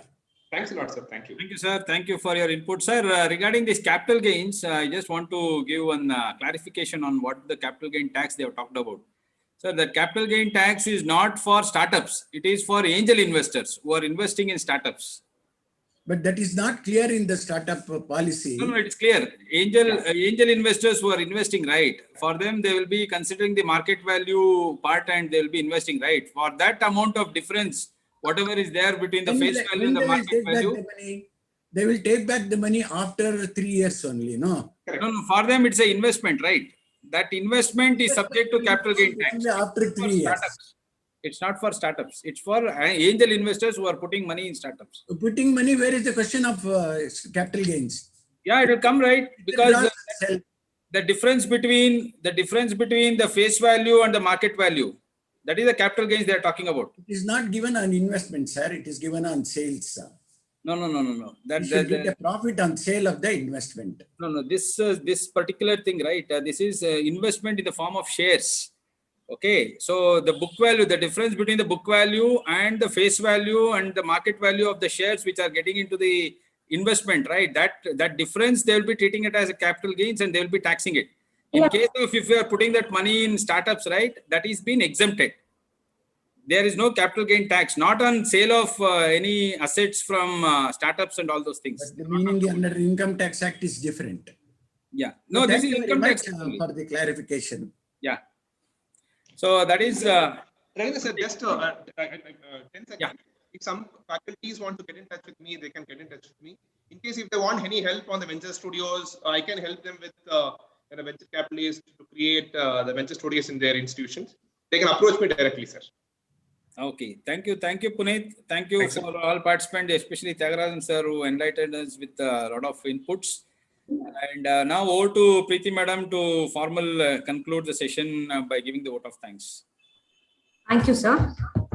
I deem it as a great privilege to extend vote of thanks for this session. On behalf of Sri Aurobindo College, I express my sincere thanks to our resource person, Mr. Puneet Raj KM. The very presence of him for today's session, despite of his extremely busy schedule, is a reflection of dedication and commitment. Your inputs and anonymous knowledge have given us a lot of information on this topic.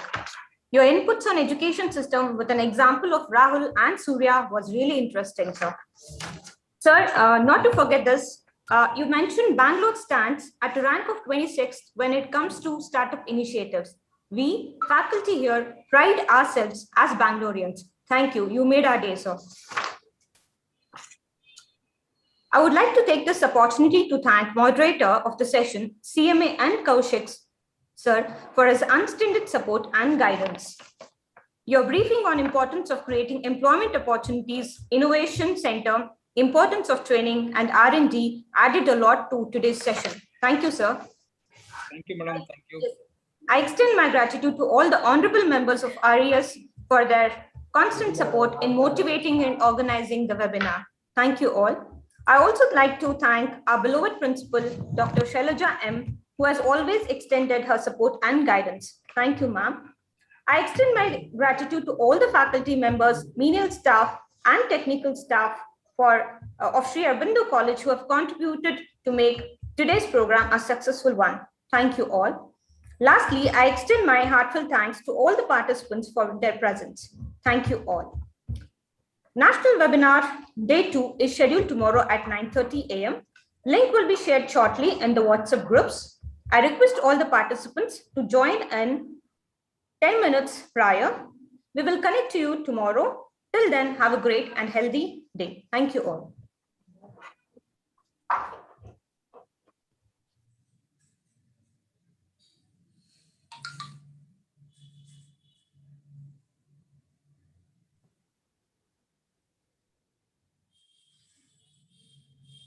Priti ma'am, can I leave? Yes, sir. Thank you so much, sir. Ma'am, I'll share my PPT. You can use it, ma'am. Huh? Yeah, thank you, sir.